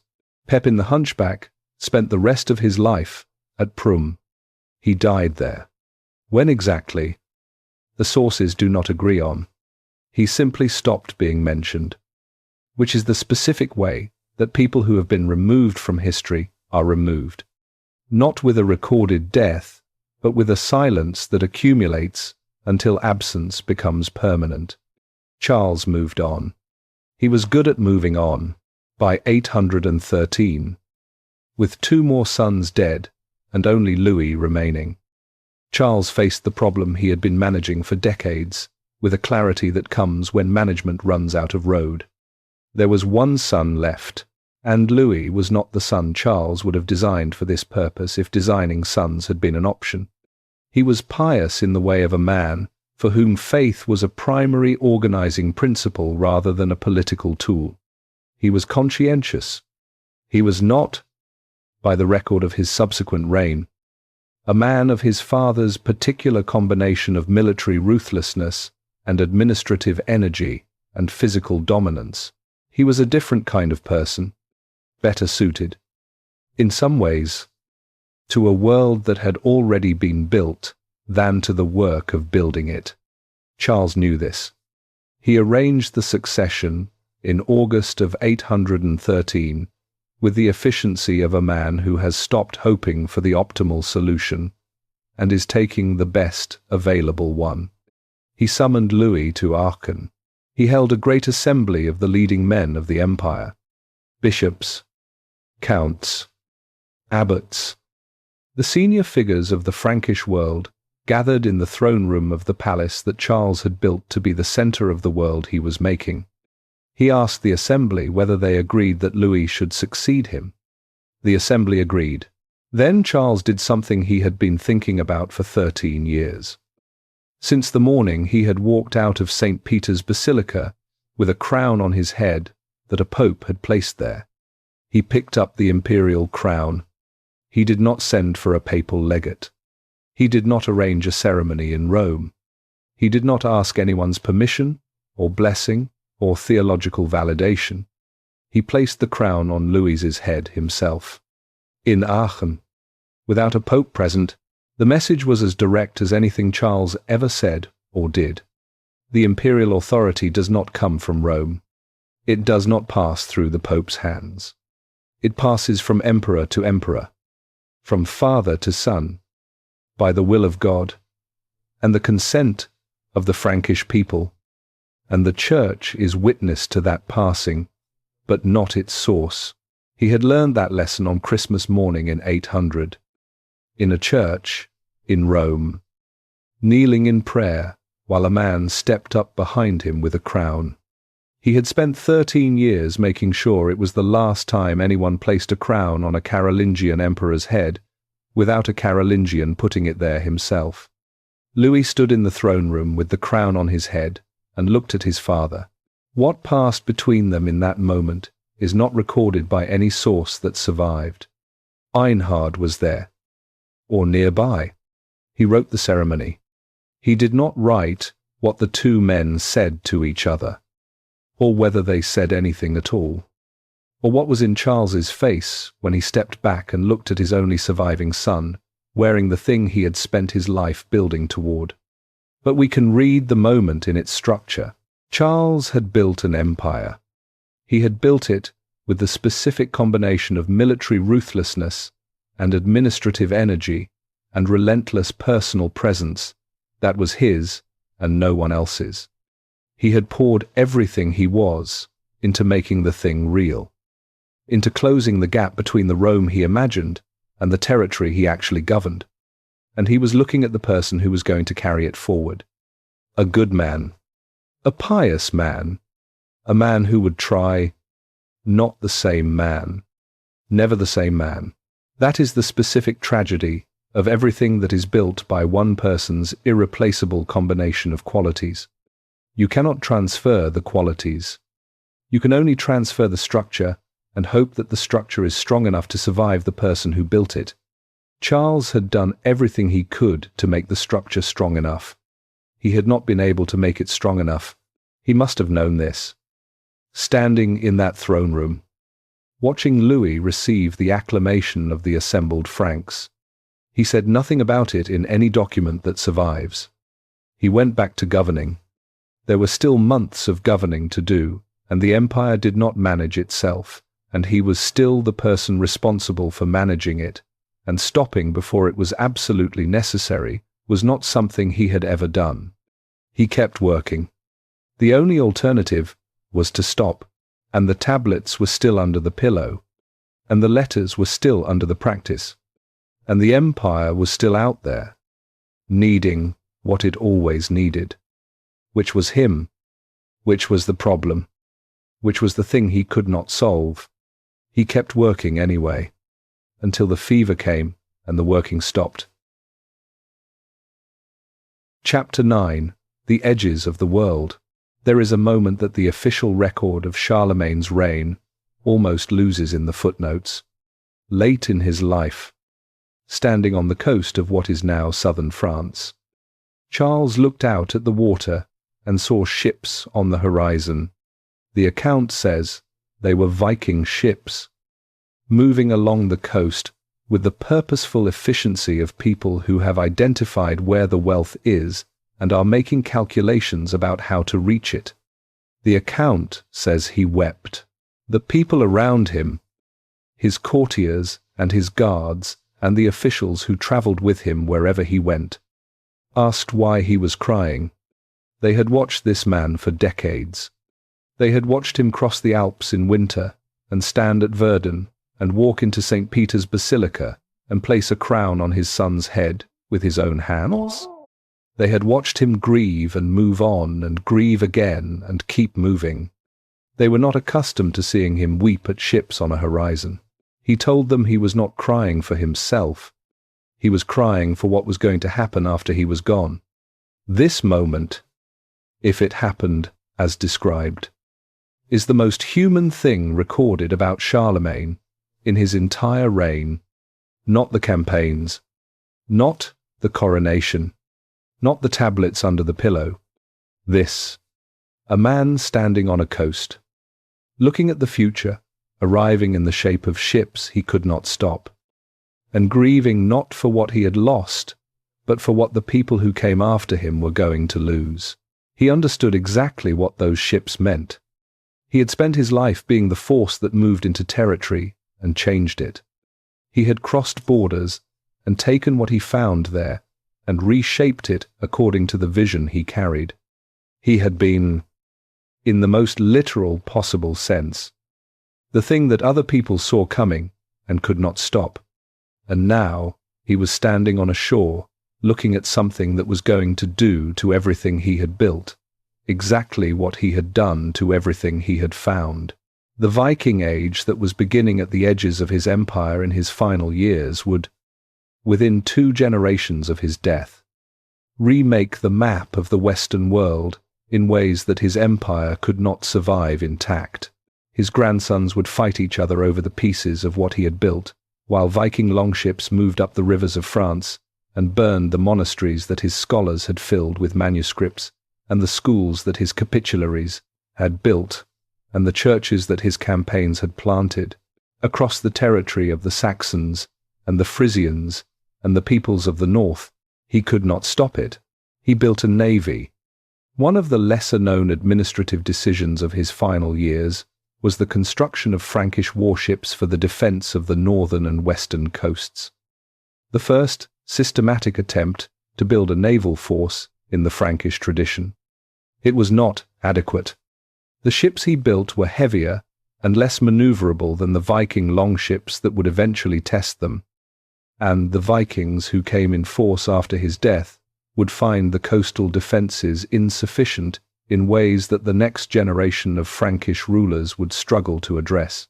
He knew the navy was not enough.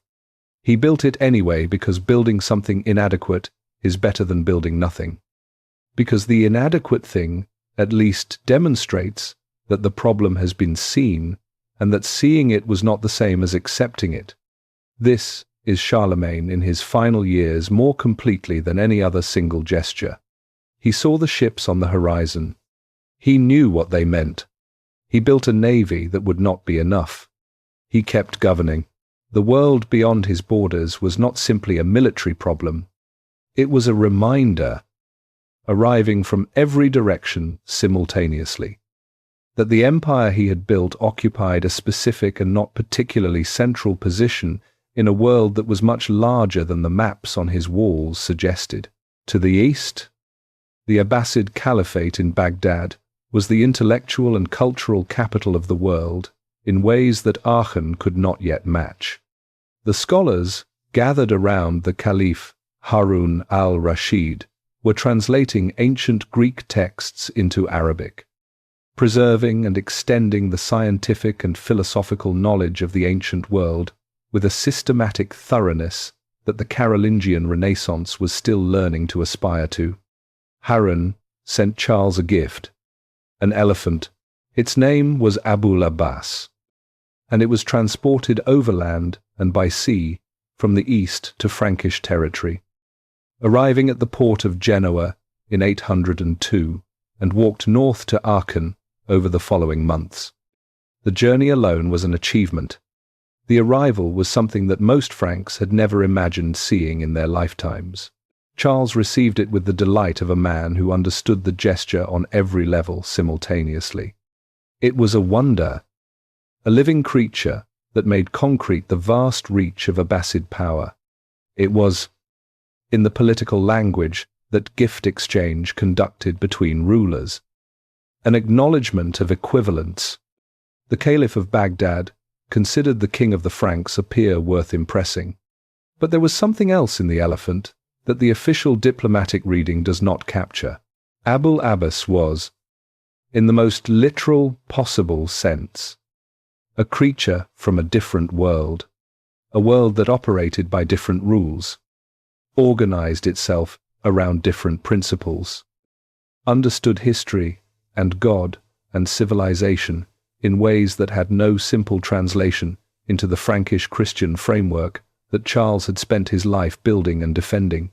The elephant walked through the palace courtyard at Aachen and ate from the imperial stores, and died eventually on a campaign in 810. And throughout its years at court, it remained, quietly and without commentary, the most eloquent reminder available to Charles that the world he was governing was not the world. It was a world, one of several, surrounded by others that were not waiting for his permission to exist. He had always known this.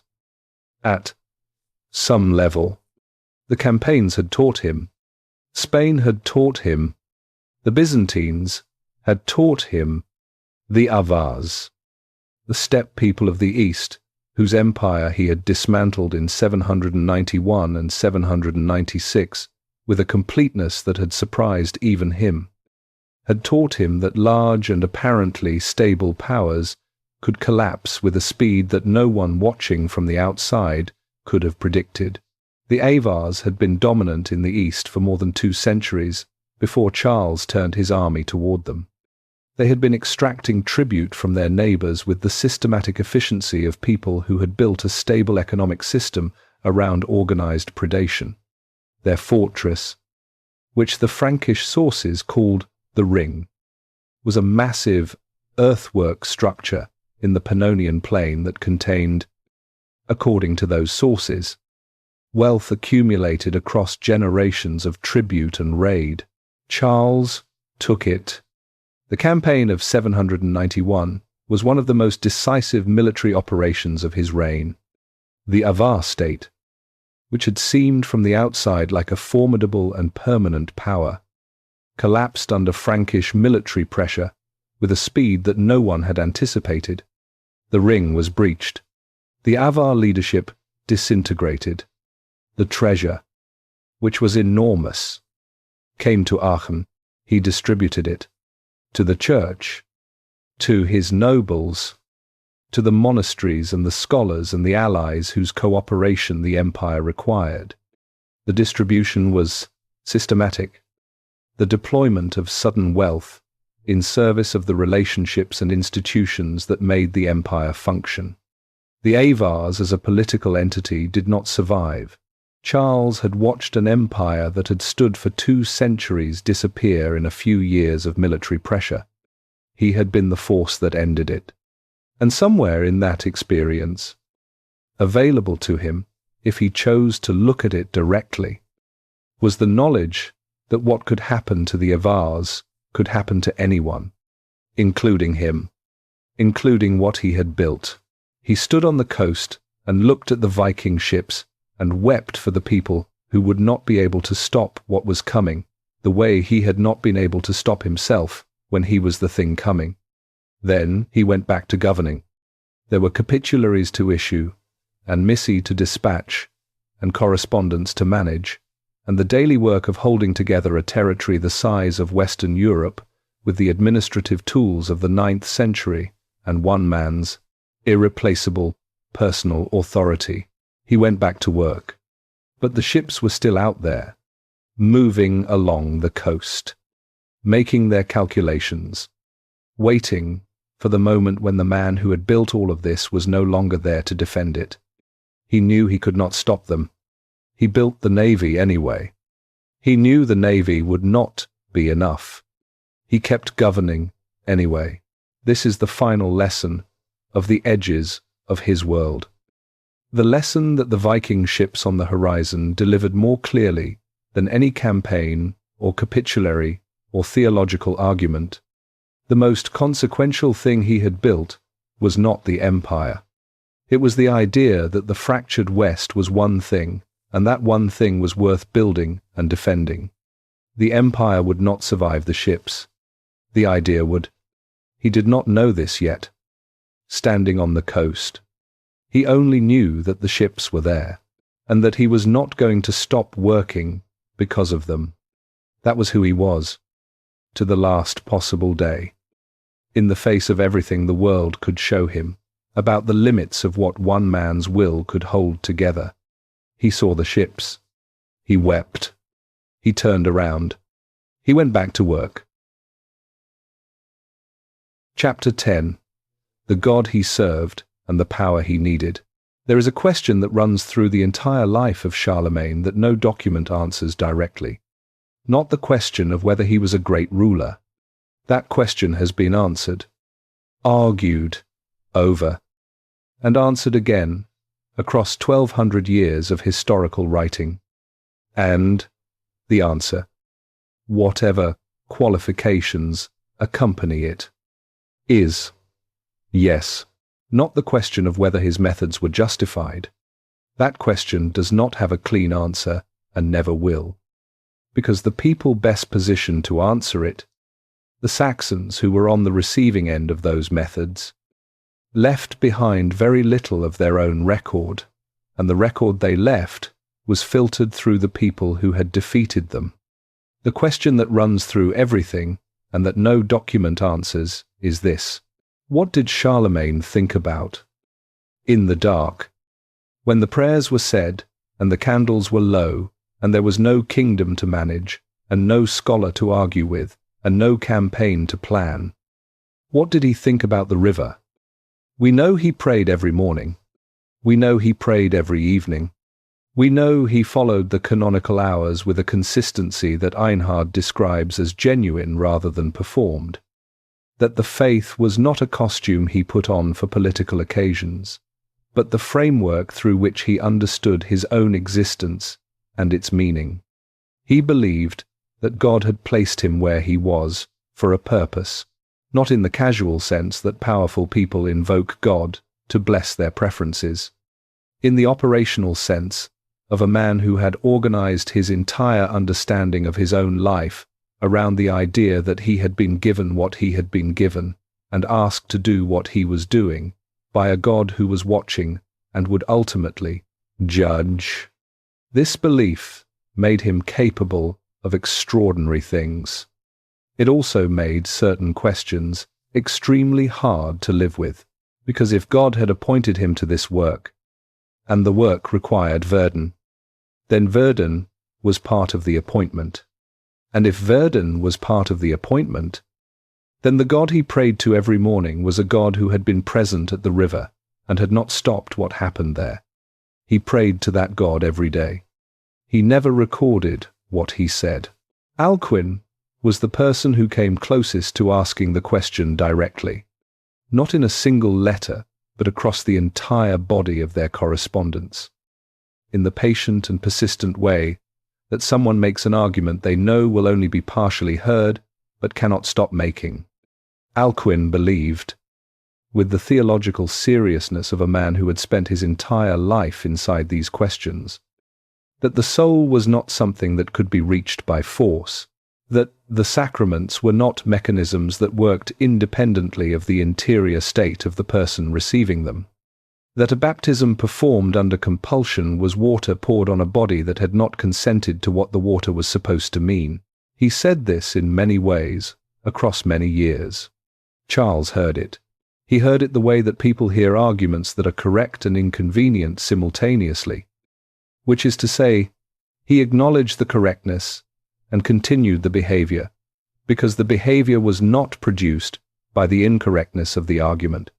It was produced by the constraints of the situation, by the fact that the Saxon question had to be resolved in decades rather than generations, because Charles did not have generations, and the empire could not wait for the slower pace that genuine conversion required. But here is what the correspondence between them reveals, that neither of them stated explicitly. Alcuin was not simply arguing about Saxon policy.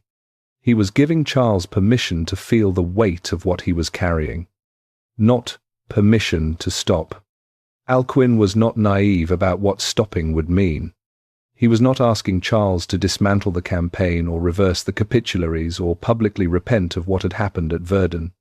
He was doing something quieter and more significant than that. He was telling a man who prayed 4 times a day that God could hold the full truth of what that man had done and still be the God he was praying to. That the distance between the river and the altar was not a distance that faith could not cross. That the accounting Charles believed was coming did not require him to pretend that the accounting was simple, only that he keep showing up for it. This is what the letters were actually doing. Underneath the theology and the policy recommendations, and Charles kept writing back, for 20 years, across the full span of their friendship. He kept writing back, not always engaging the hardest parts of what Alcuin was saying, not always willing to follow the argument to its most uncomfortable conclusion, but writing back, staying in the conversation, not cutting it off the way that powerful men cut off conversations that make them uncomfortable. That matters. A man who is not willing to hear what Alcuin was saying does not spend 20 years in correspondence with him. A man who is not thinking about the river does not keep the conversation alive. The faith was real. The doubt, or whatever the right word is for the specific discomfort of a man who believes completely and acts in ways his belief cannot fully endorse, was also real. Both things lived in him simultaneously. This is what Alcuin understood about Charles, that the official record, with its capitularies and its campaigns and its architectural achievements, does not fully convey the man who built the empire was not at peace with everything he had done to build it. He was not broken by it either.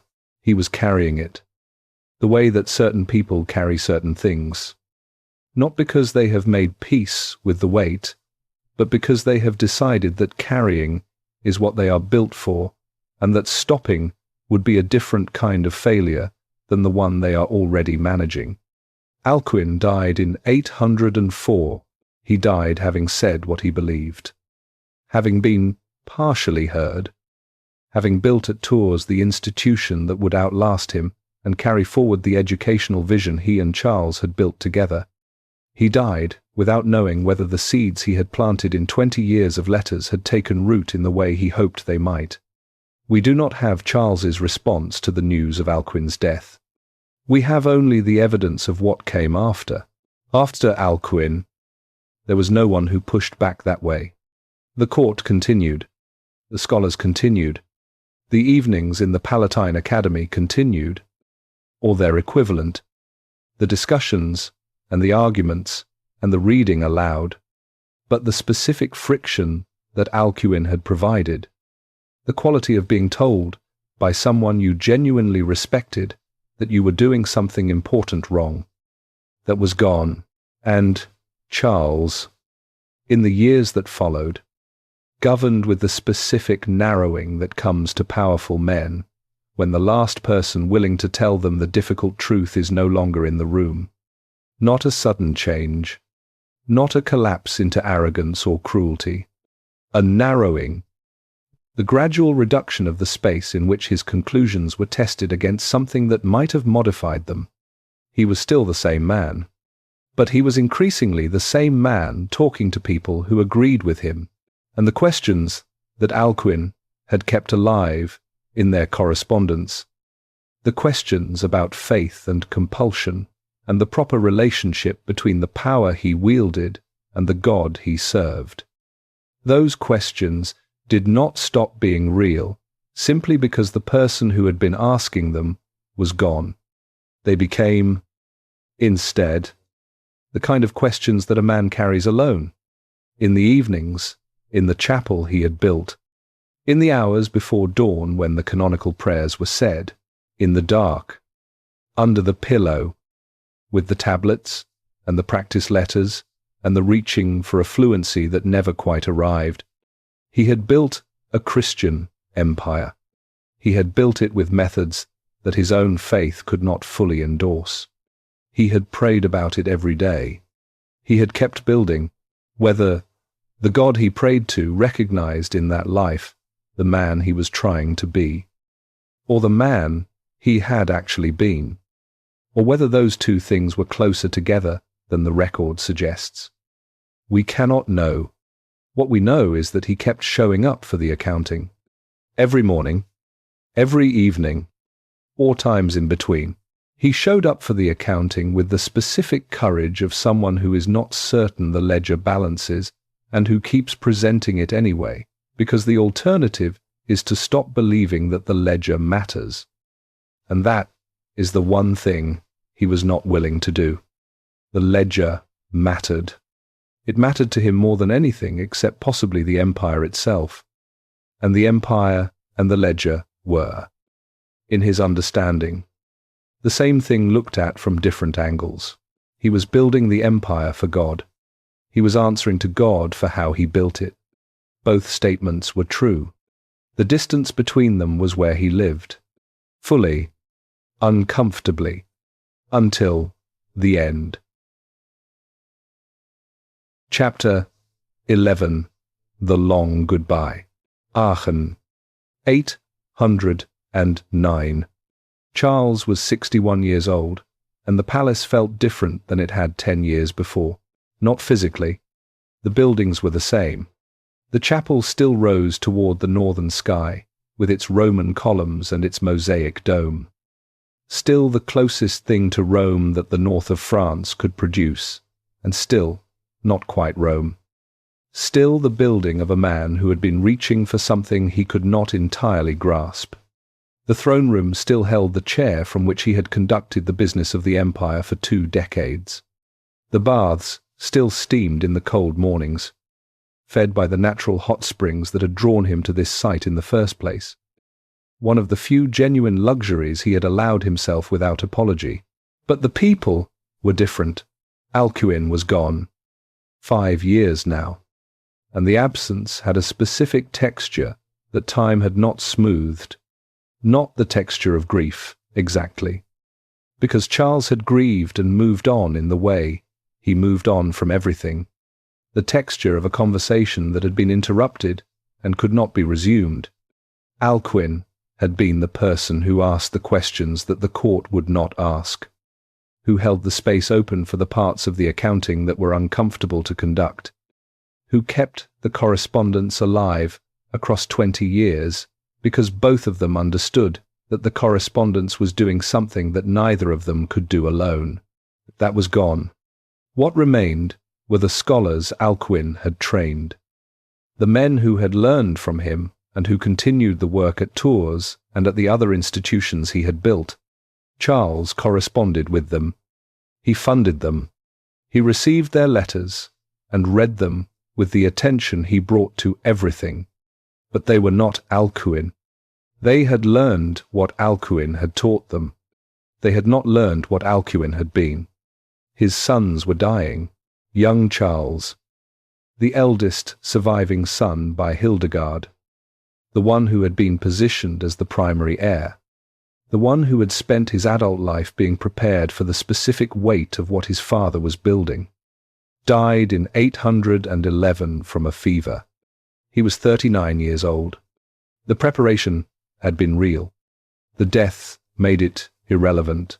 Pepin of Italy died 2 years later, in 813, from illness that the sources do not specify with the precision that later centuries would bring to such records.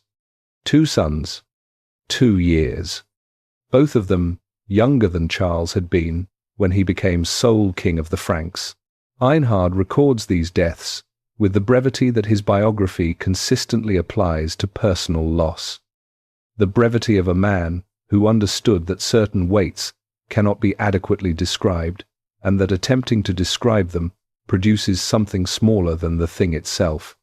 He names the sons. He gives the years. He moves forward. Charles moved forward too. This was what he did. It was, by now, the most consistent thing about him across 4 decades of ruling. The movement forward. The return to the work. The refusal to let grief or failure or the accumulated cost of what he had been doing become a reason to stop doing it. But there is a difference between moving forward at 30 and moving forward at 65. And the difference is not only physical, though it is physical too. At 30, moving forward is the natural momentum of a life that is still building towards something. At 65, moving forward is a choice made against the weight of everything that has already been lost. And the choice requires something that momentum alone cannot provide. He made the choice. He went back to governing. He arranged the succession in August of 813 with the efficiency of a man who has accepted the best available option because the optimal option has been taken off the table by events he could not control. Louis came to Aachen. The assembly was held. The crown was placed on Louis's head by Charles's own hands. Not a pope's. Never again a pope's. That lesson had been learned permanently and expensively and would not need to be learned twice. And then Louis went back to Aquitaine, and Charles went back to the correspondence and the capitularies and the reports from the missi and the daily business of an empire that did not pause to observe the grief of its emperor. He was hunting in the autumn of 813 when the pleurisy began. This detail feels right in a way that dramatic endings rarely feel right. Not the clarity of a battlefield death. Not the weight of a moment that announces itself as significant. Just the gradual arrival of something that started in his chest during a morning in the forest and did not leave. He returned to Aachen. He took to his bed, which was not something he did easily or willingly, and tried to manage the illness with the same application of will that he had applied to everything else for 60 years. The will was not enough this time. The physicians attended him. They had available what 9th century medicine had available, which was genuine herbal knowledge and classical theory and prayer. And none of it was equal to what was happening in his lungs. He received visitors. He managed correspondence. He continued to issue directives on matters of governance, because the empire needed governing, and he was still capable of doing it, and stopping before it was absolutely necessary, he was not something he had ever done. He also prepared, in the way that he prepared for everything, which was by making decisions. He arranged the practical and theological dimensions of what was coming with the methodical attention of a man who believed that dying, like governing, was something you should do properly. He reviewed his will. He had thought carefully, over the preceding years, about what he possessed and how it should be distributed. The distribution, as Einhard describes it, was systematic in the way that everything Charles did was systematic. The cathedral churches of the empire received substantial portions of his treasury. His personal household staff received what they were owed. His daughters received provisions for their futures. The poor received alms. The empire received what an emperor's estate could contribute to its ongoing function. He thought about everything. He received the last rites on the morning of January 28th, 814. The ceremony was administered by the Bishop of Cologne. Charles received the Eucharist, the bread and the wine of Christian communion, the sacrament he had extended through military conquest and argued about with his theologians and received, now, at the end, in the reduced circumstances of a dying man in a bed in Aachen. Then he quoted Luke. The specific verse was chapter 23, verse 46. Father, into your hands I commend my spirit. The words that Christ had spoken from the cross. He died shortly afterward. He was 65 years old, give or take, because nobody had recorded his exact birthday. Because he had been born in a world where the exact birthday of a Frankish noble's son was not the kind of thing that got written down. And this detail, the unbirthdayed beginning of the most documented life of the early medieval period, says something true about the distance he had travelled from where he started. The palace at Aachen was quiet in the way that very large buildings become quiet when the person who animated them is gone. The same rooms, the same chapel reaching toward the northern sky, the same columns from Italy, the same baths steaming in the January cold. Empty of the thing that had made them what they were, Einhard was there, or nearby, in the way that he had been nearby for most of his adult life, watching, recording, organizing the details into the shape that would make the man comprehensible to people who had not known him. The life he would write, the Vita Caroli Magni, is the most important primary source we have for understanding who Charles actually was as a person rather than as a political phenomenon. It is warm and specific and occasionally revelatory in the way that accounts written by people who genuinely knew their subject are revelatory. It tells us about the tablets under the pillow. It tells us about the physical description and the voice. It tells us about the daughters kept at court and the grief at the deaths of his children and the simple eating habits and the love of swimming and the way he listened to books read aloud in the evenings. It also tells us, through everything it does not say, what Einhard understood could not be said. He does not discuss Verden. He mentions the Saxon wars extensively, describes the campaigns and the rebellions and the eventual incorporation of Saxony into the Frankish world. He does not discuss what happened at the river in the autumn of 782. The number does not appear. The event is not named. This is not an accident. Einhard knew what had happened.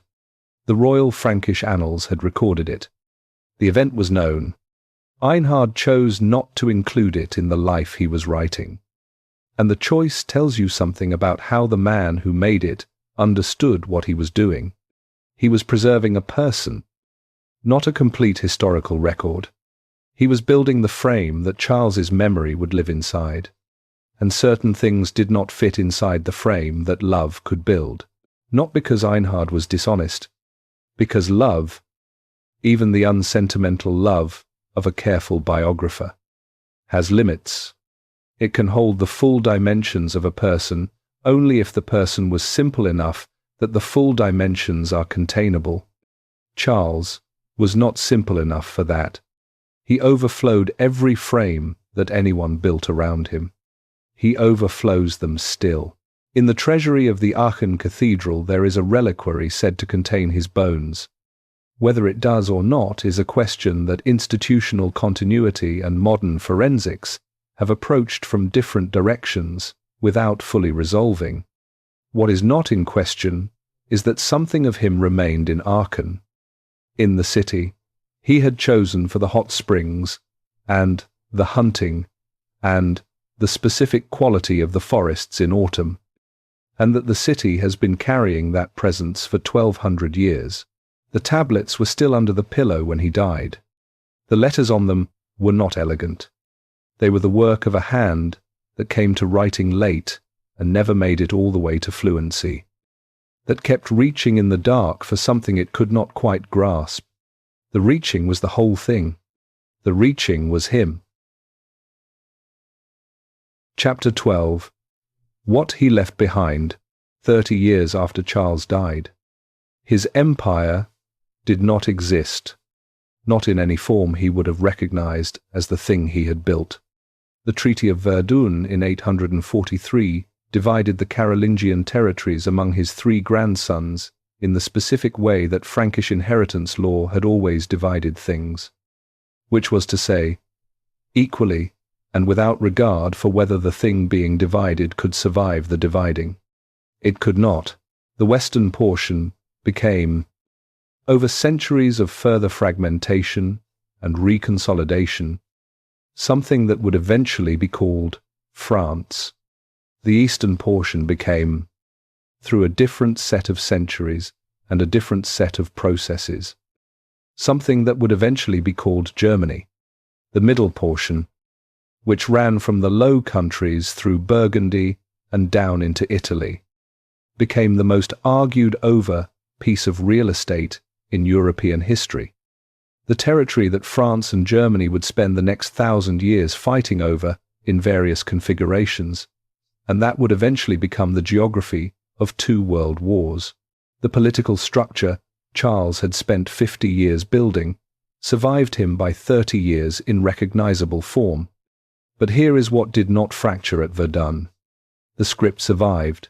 The Carolingian minuscule that the monks of his scriptoria had developed and standardized continued to be used throughout the fragmented territories long after the political unity that had produced it was gone. It survived because it was useful, because a script that was legible across regions was valuable regardless of which king sat on which throne in which capital. When the Italian Renaissance humanists of the 14th and 15th centuries went looking for ancient Roman texts, they found many of them preserved in manuscripts written in Carolingian minuscule. They thought the script was Roman. They used it as the model for their new humanist typefaces. Those typefaces became the foundation of Western printing. The man who kept tablets under his pillow built the written infrastructure of the modern world. He did not know he was doing that. He thought he was building an empire. The manuscripts survived. The texts that Charles's scholars had copied and corrected in the Carolingian scriptoria outlasted the Carolingian Empire by centuries.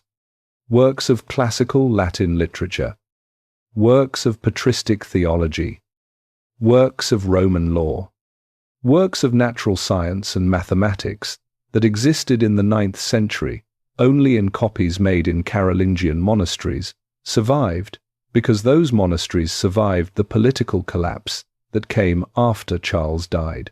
Some of those texts might otherwise have been lost entirely.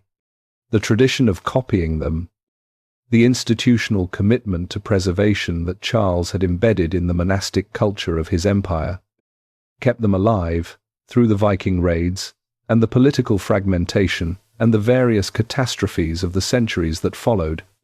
The Aeneid survived, partly because of Carolingian scribes. Cicero survived partly because of Carolingian scribes. The texts that the Renaissance would use to reconstruct the classical world survived, in significant measure, because a Frankish king had decided that the monasteries of his empire should copy and preserve the learning of the ancient world. He did not know the Renaissance was coming. He was trying to run an empire. The schools survived, imperfectly and unevenly, in the ways that educational infrastructure survives political collapse, by embedding itself in institutions that have their own logic of continuity, independent of who is governing the surrounding territory. The cathedral school at Reims, the monastery at Fulda, the monastery at Corbie, the institution that Alcuin had built at Tours. These continued to function as centers of learning through the 9th and 10th centuries, when the political framework that had created them was in various stages of collapse. They trained the scholars and the administrators and the clergy of the next generation, who trained the generation after that, who trained the generation that would eventually produce the universities of the 11th and 12th centuries. Every university in the Western world traces its intellectual lineage through a long and complex chain, back to the educational infrastructure that Charles built, because Alcuin told him the empire needed educated men more than it needed anything else. He had wanted to build an empire. He built a university system. The university system outlasted the empire by about 900 years and counting. The idea of Europe survived. This is the largest and most consequential thing that Charles left behind, and the one he least intended to leave, because he did not think of himself as building Europe. He thought of himself as restoring Rome. The distinction mattered to him enormously. To us, from this distance, it matters less than the outcome. What he actually did was take the fragmented, linguistically diverse, politically incoherent territories of the post-Roman West and impose on them, through 40 years of military force and administrative energy and institutional building and cultural patronage, a degree of shared framework that had not existed before and that did not disappear when the political unity that had created it collapsed. A shared script, a shared administrative tradition, a shared legal culture, however imperfect, a shared ecclesiastical structure, a shared educational curriculum, a shared understanding, contested and argued over, and never precisely agreed upon, but stubbornly present in the discourse of every subsequent European political entity. That the territories of the West were in some sense one thing, and had obligations to each other that derived from that oneness. He built that, not deliberately, not with a plan that said, at the end of this process, there will be a thing called Europe, but through the accumulation of decisions made for practical reasons, through the standardization of the script and the network of schools and the Carolingian church reform and the capitularies and the missi and all of the unglamorous administrative work of trying to make a system function across a territory, the size of a continent. He created something that the people living inside it did not yet have a name for.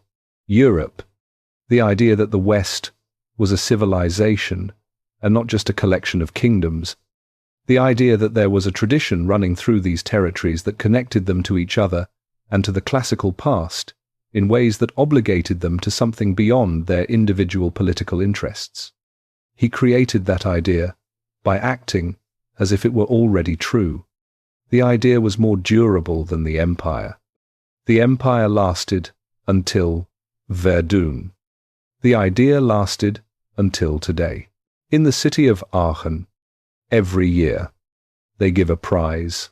It is called the Karls Prize, the Charlemagne Prize, and it has been awarded since 1950 to individuals and organizations that have made significant contributions to European unity. Winston Churchill received it in 1955. George Marshall, whose plan for European reconstruction after the Second World War received it in 1959, Jean Monnet, one of the architects of what would become the European Union, received it in 1953. They come to Aachen to receive it, to the city where Charles died, to the city he had chosen not because it was historically important or strategically essential, but because the hot springs were there and the forests were good for hunting. The chapel he built is still standing. It has been a cathedral for 1,200 years. The octagonal core that Charles commissioned, the structure he built in deliberate imitation of a church in Ravenna, is still there, still recognizable, still carrying the weight of what it was built to be. Charles would not recognize the European Union.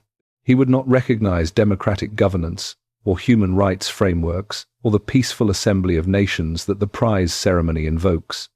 He would not recognize the world that has grown up on the ground he cleared.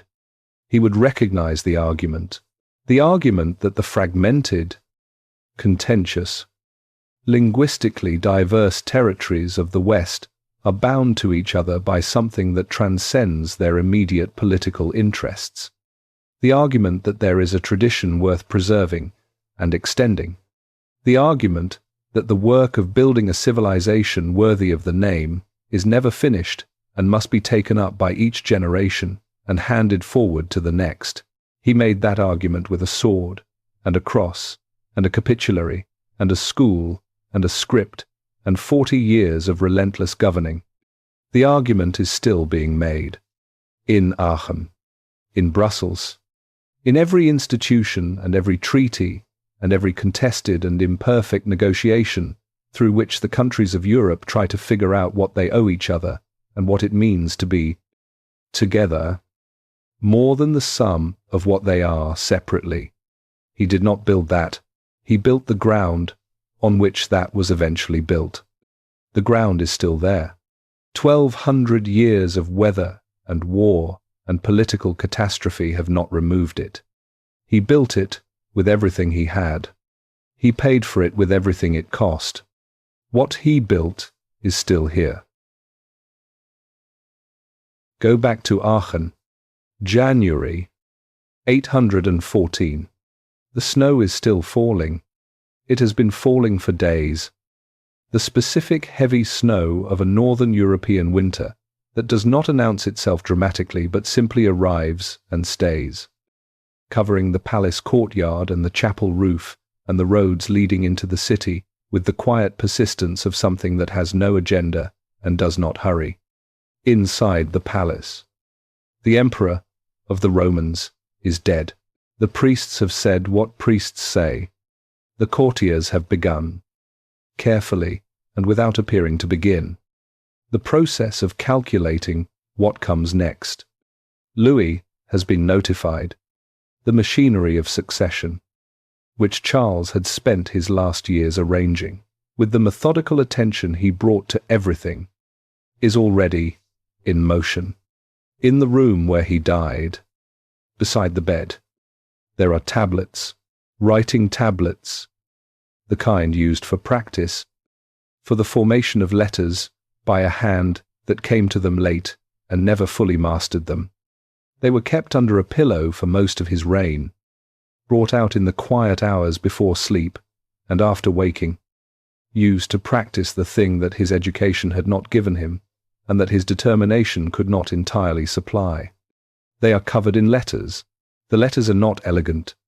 They do not have the fluency of a man who learned to write in childhood, whose hand moves across a surface with the unconscious ease of long practice. They have the quality of something worked at, something reached for, something that cost the person forming it more than it would have cost someone else. He practiced until the end, not because he believed he would finally achieve the fluency that had always eluded him. He was too intelligent and too honest with himself to believe that. He practiced because the reaching mattered more than the arriving, because a man who stops reaching for what he cannot quite grasp has already conceded something that Charles was not built to concede. This is the man, not the statue. Not the symbol on the Charlemagne prize, or the name invoked in arguments about European unity, or the figure in medieval chronicles who was already being turned into legend before his body was cold. The man who kept tablets under his pillow and practiced in the dark and could not write his own name with the fluency he wanted and did not stop trying. He was the man between two worlds, the world he came from and the world he was trying to build, the world of the Frankish warrior and the world of the Roman emperor, the world of the sword and the world of the scripture, the world of what was possible given the tools and the time and the people available, and the world of what God had asked for, which was something larger and cleaner and more complete than any combination of those tools and that time and those people could produce. He never fully left the first world. He never fully arrived in the second. He spent his entire life in the distance between them. And the distance was where the work happened. It was where the schools were built and the scripts were standardized and the manuscripts were copied and the idea of Europe was assembled. Peace by unglamorous peace. Out of the wreckage of what Rome had been and the rough materials of what the Frankish world actually was, the tension never resolved. He kept moving anyway. The empire he built did not survive him intact. The Treaty of Verdun divided it 30 years after his death, and the pieces went their separate ways, and the Vikings came in force and burned the monasteries and disrupted the trade networks and made governance of any large territory enormously difficult for a century and a half. The political structure was not strong enough to survive the absence of the man who had built it. This is not a failure in the ordinary sense. The political structures built by extraordinary individuals almost never survive those individuals intact. What survives is what was strong enough to outlast the person, what had become embedded deeply enough in the institutions and the practices and the understanding of a civilization that it did not require the original architect to keep it standing. The script survived. The manuscripts survived. The schools survived. The idea survived. He had built those things for the empire he intended to leave behind. They outlasted the empire by centuries and are still with us now. Consider what that means. The letters on the tablets beside his bed, this January morning in 814, the imperfect letters, formed by a hand that came to writing late and reached for fluency until the reaching stopped, are the ancestors of the letters you are reading right now. The script he commissioned because his empire needed legible documents became, through the long chain of Renaissance typefaces and printing presses and digital fonts, the shape of every letter in the Western world. He was reaching for something. The reaching got there even though he did not. This is the paradox at the center of his life, and the most honest thing that can be said about what he left behind. The things he built while he was looking for something else. The educational infrastructure, the preserved manuscripts, the standardized script, the shared cultural framework that would eventually be called Europe. Those things outlasted everything he was explicitly trying to build. The empire he was consciously constructing did not survive him. The civilization he was accidentally creating has not stopped. He wanted to restore Rome. He built the ground on which something that had no name yet would eventually stand. He wanted to be a Roman emperor. He died a Frank, in a palace that was almost Rome, but not quite, with Latin on his lips that was almost fluent, but not quite, reaching for a world that was almost within grasp, but not quite. The almost is the whole story. The almost is what the world was built from. There is a question that this story raises and does not resolve. The same question that Alcuin never stopped asking in his letters, and that Charles never fully answered in his. Was it worth it? Was the civilization worth the cost of building it? Were the schools and the scripts and the manuscripts and the idea of Europe worth Verdun, worth the forced baptisms, worth the 32 years of Saxon war, worth everything that was broken and everyone who was broken in the making of the thing. The question does not have a clean answer. It never will. The people who paid the highest cost, the Saxons who were on the receiving end of the building, left behind very little of their own record, and the record they left was filtered through the people who had defeated them. And we cannot ask them now what they would have said if anyone had thought to ask them then. What we have is the outcome, the script, the manuscripts, the schools, the idea, and the man who made them, with everything he was and everything he was willing to do and everything he was not willing to examine directly, who prayed every morning and kept tablets under his pillow and stood at a river in 782 and made a choice and then went to Mass and kept building. He is worth holding in full. The full version is harder to hold than the simplified one. The simplified version, the heroic founder or the brutal conqueror, does not ask you anything. The full version asks you everything. He asks what it costs to build something you believe in. He asks whether the cost is ever justified and how you would know the difference between justified and convenient.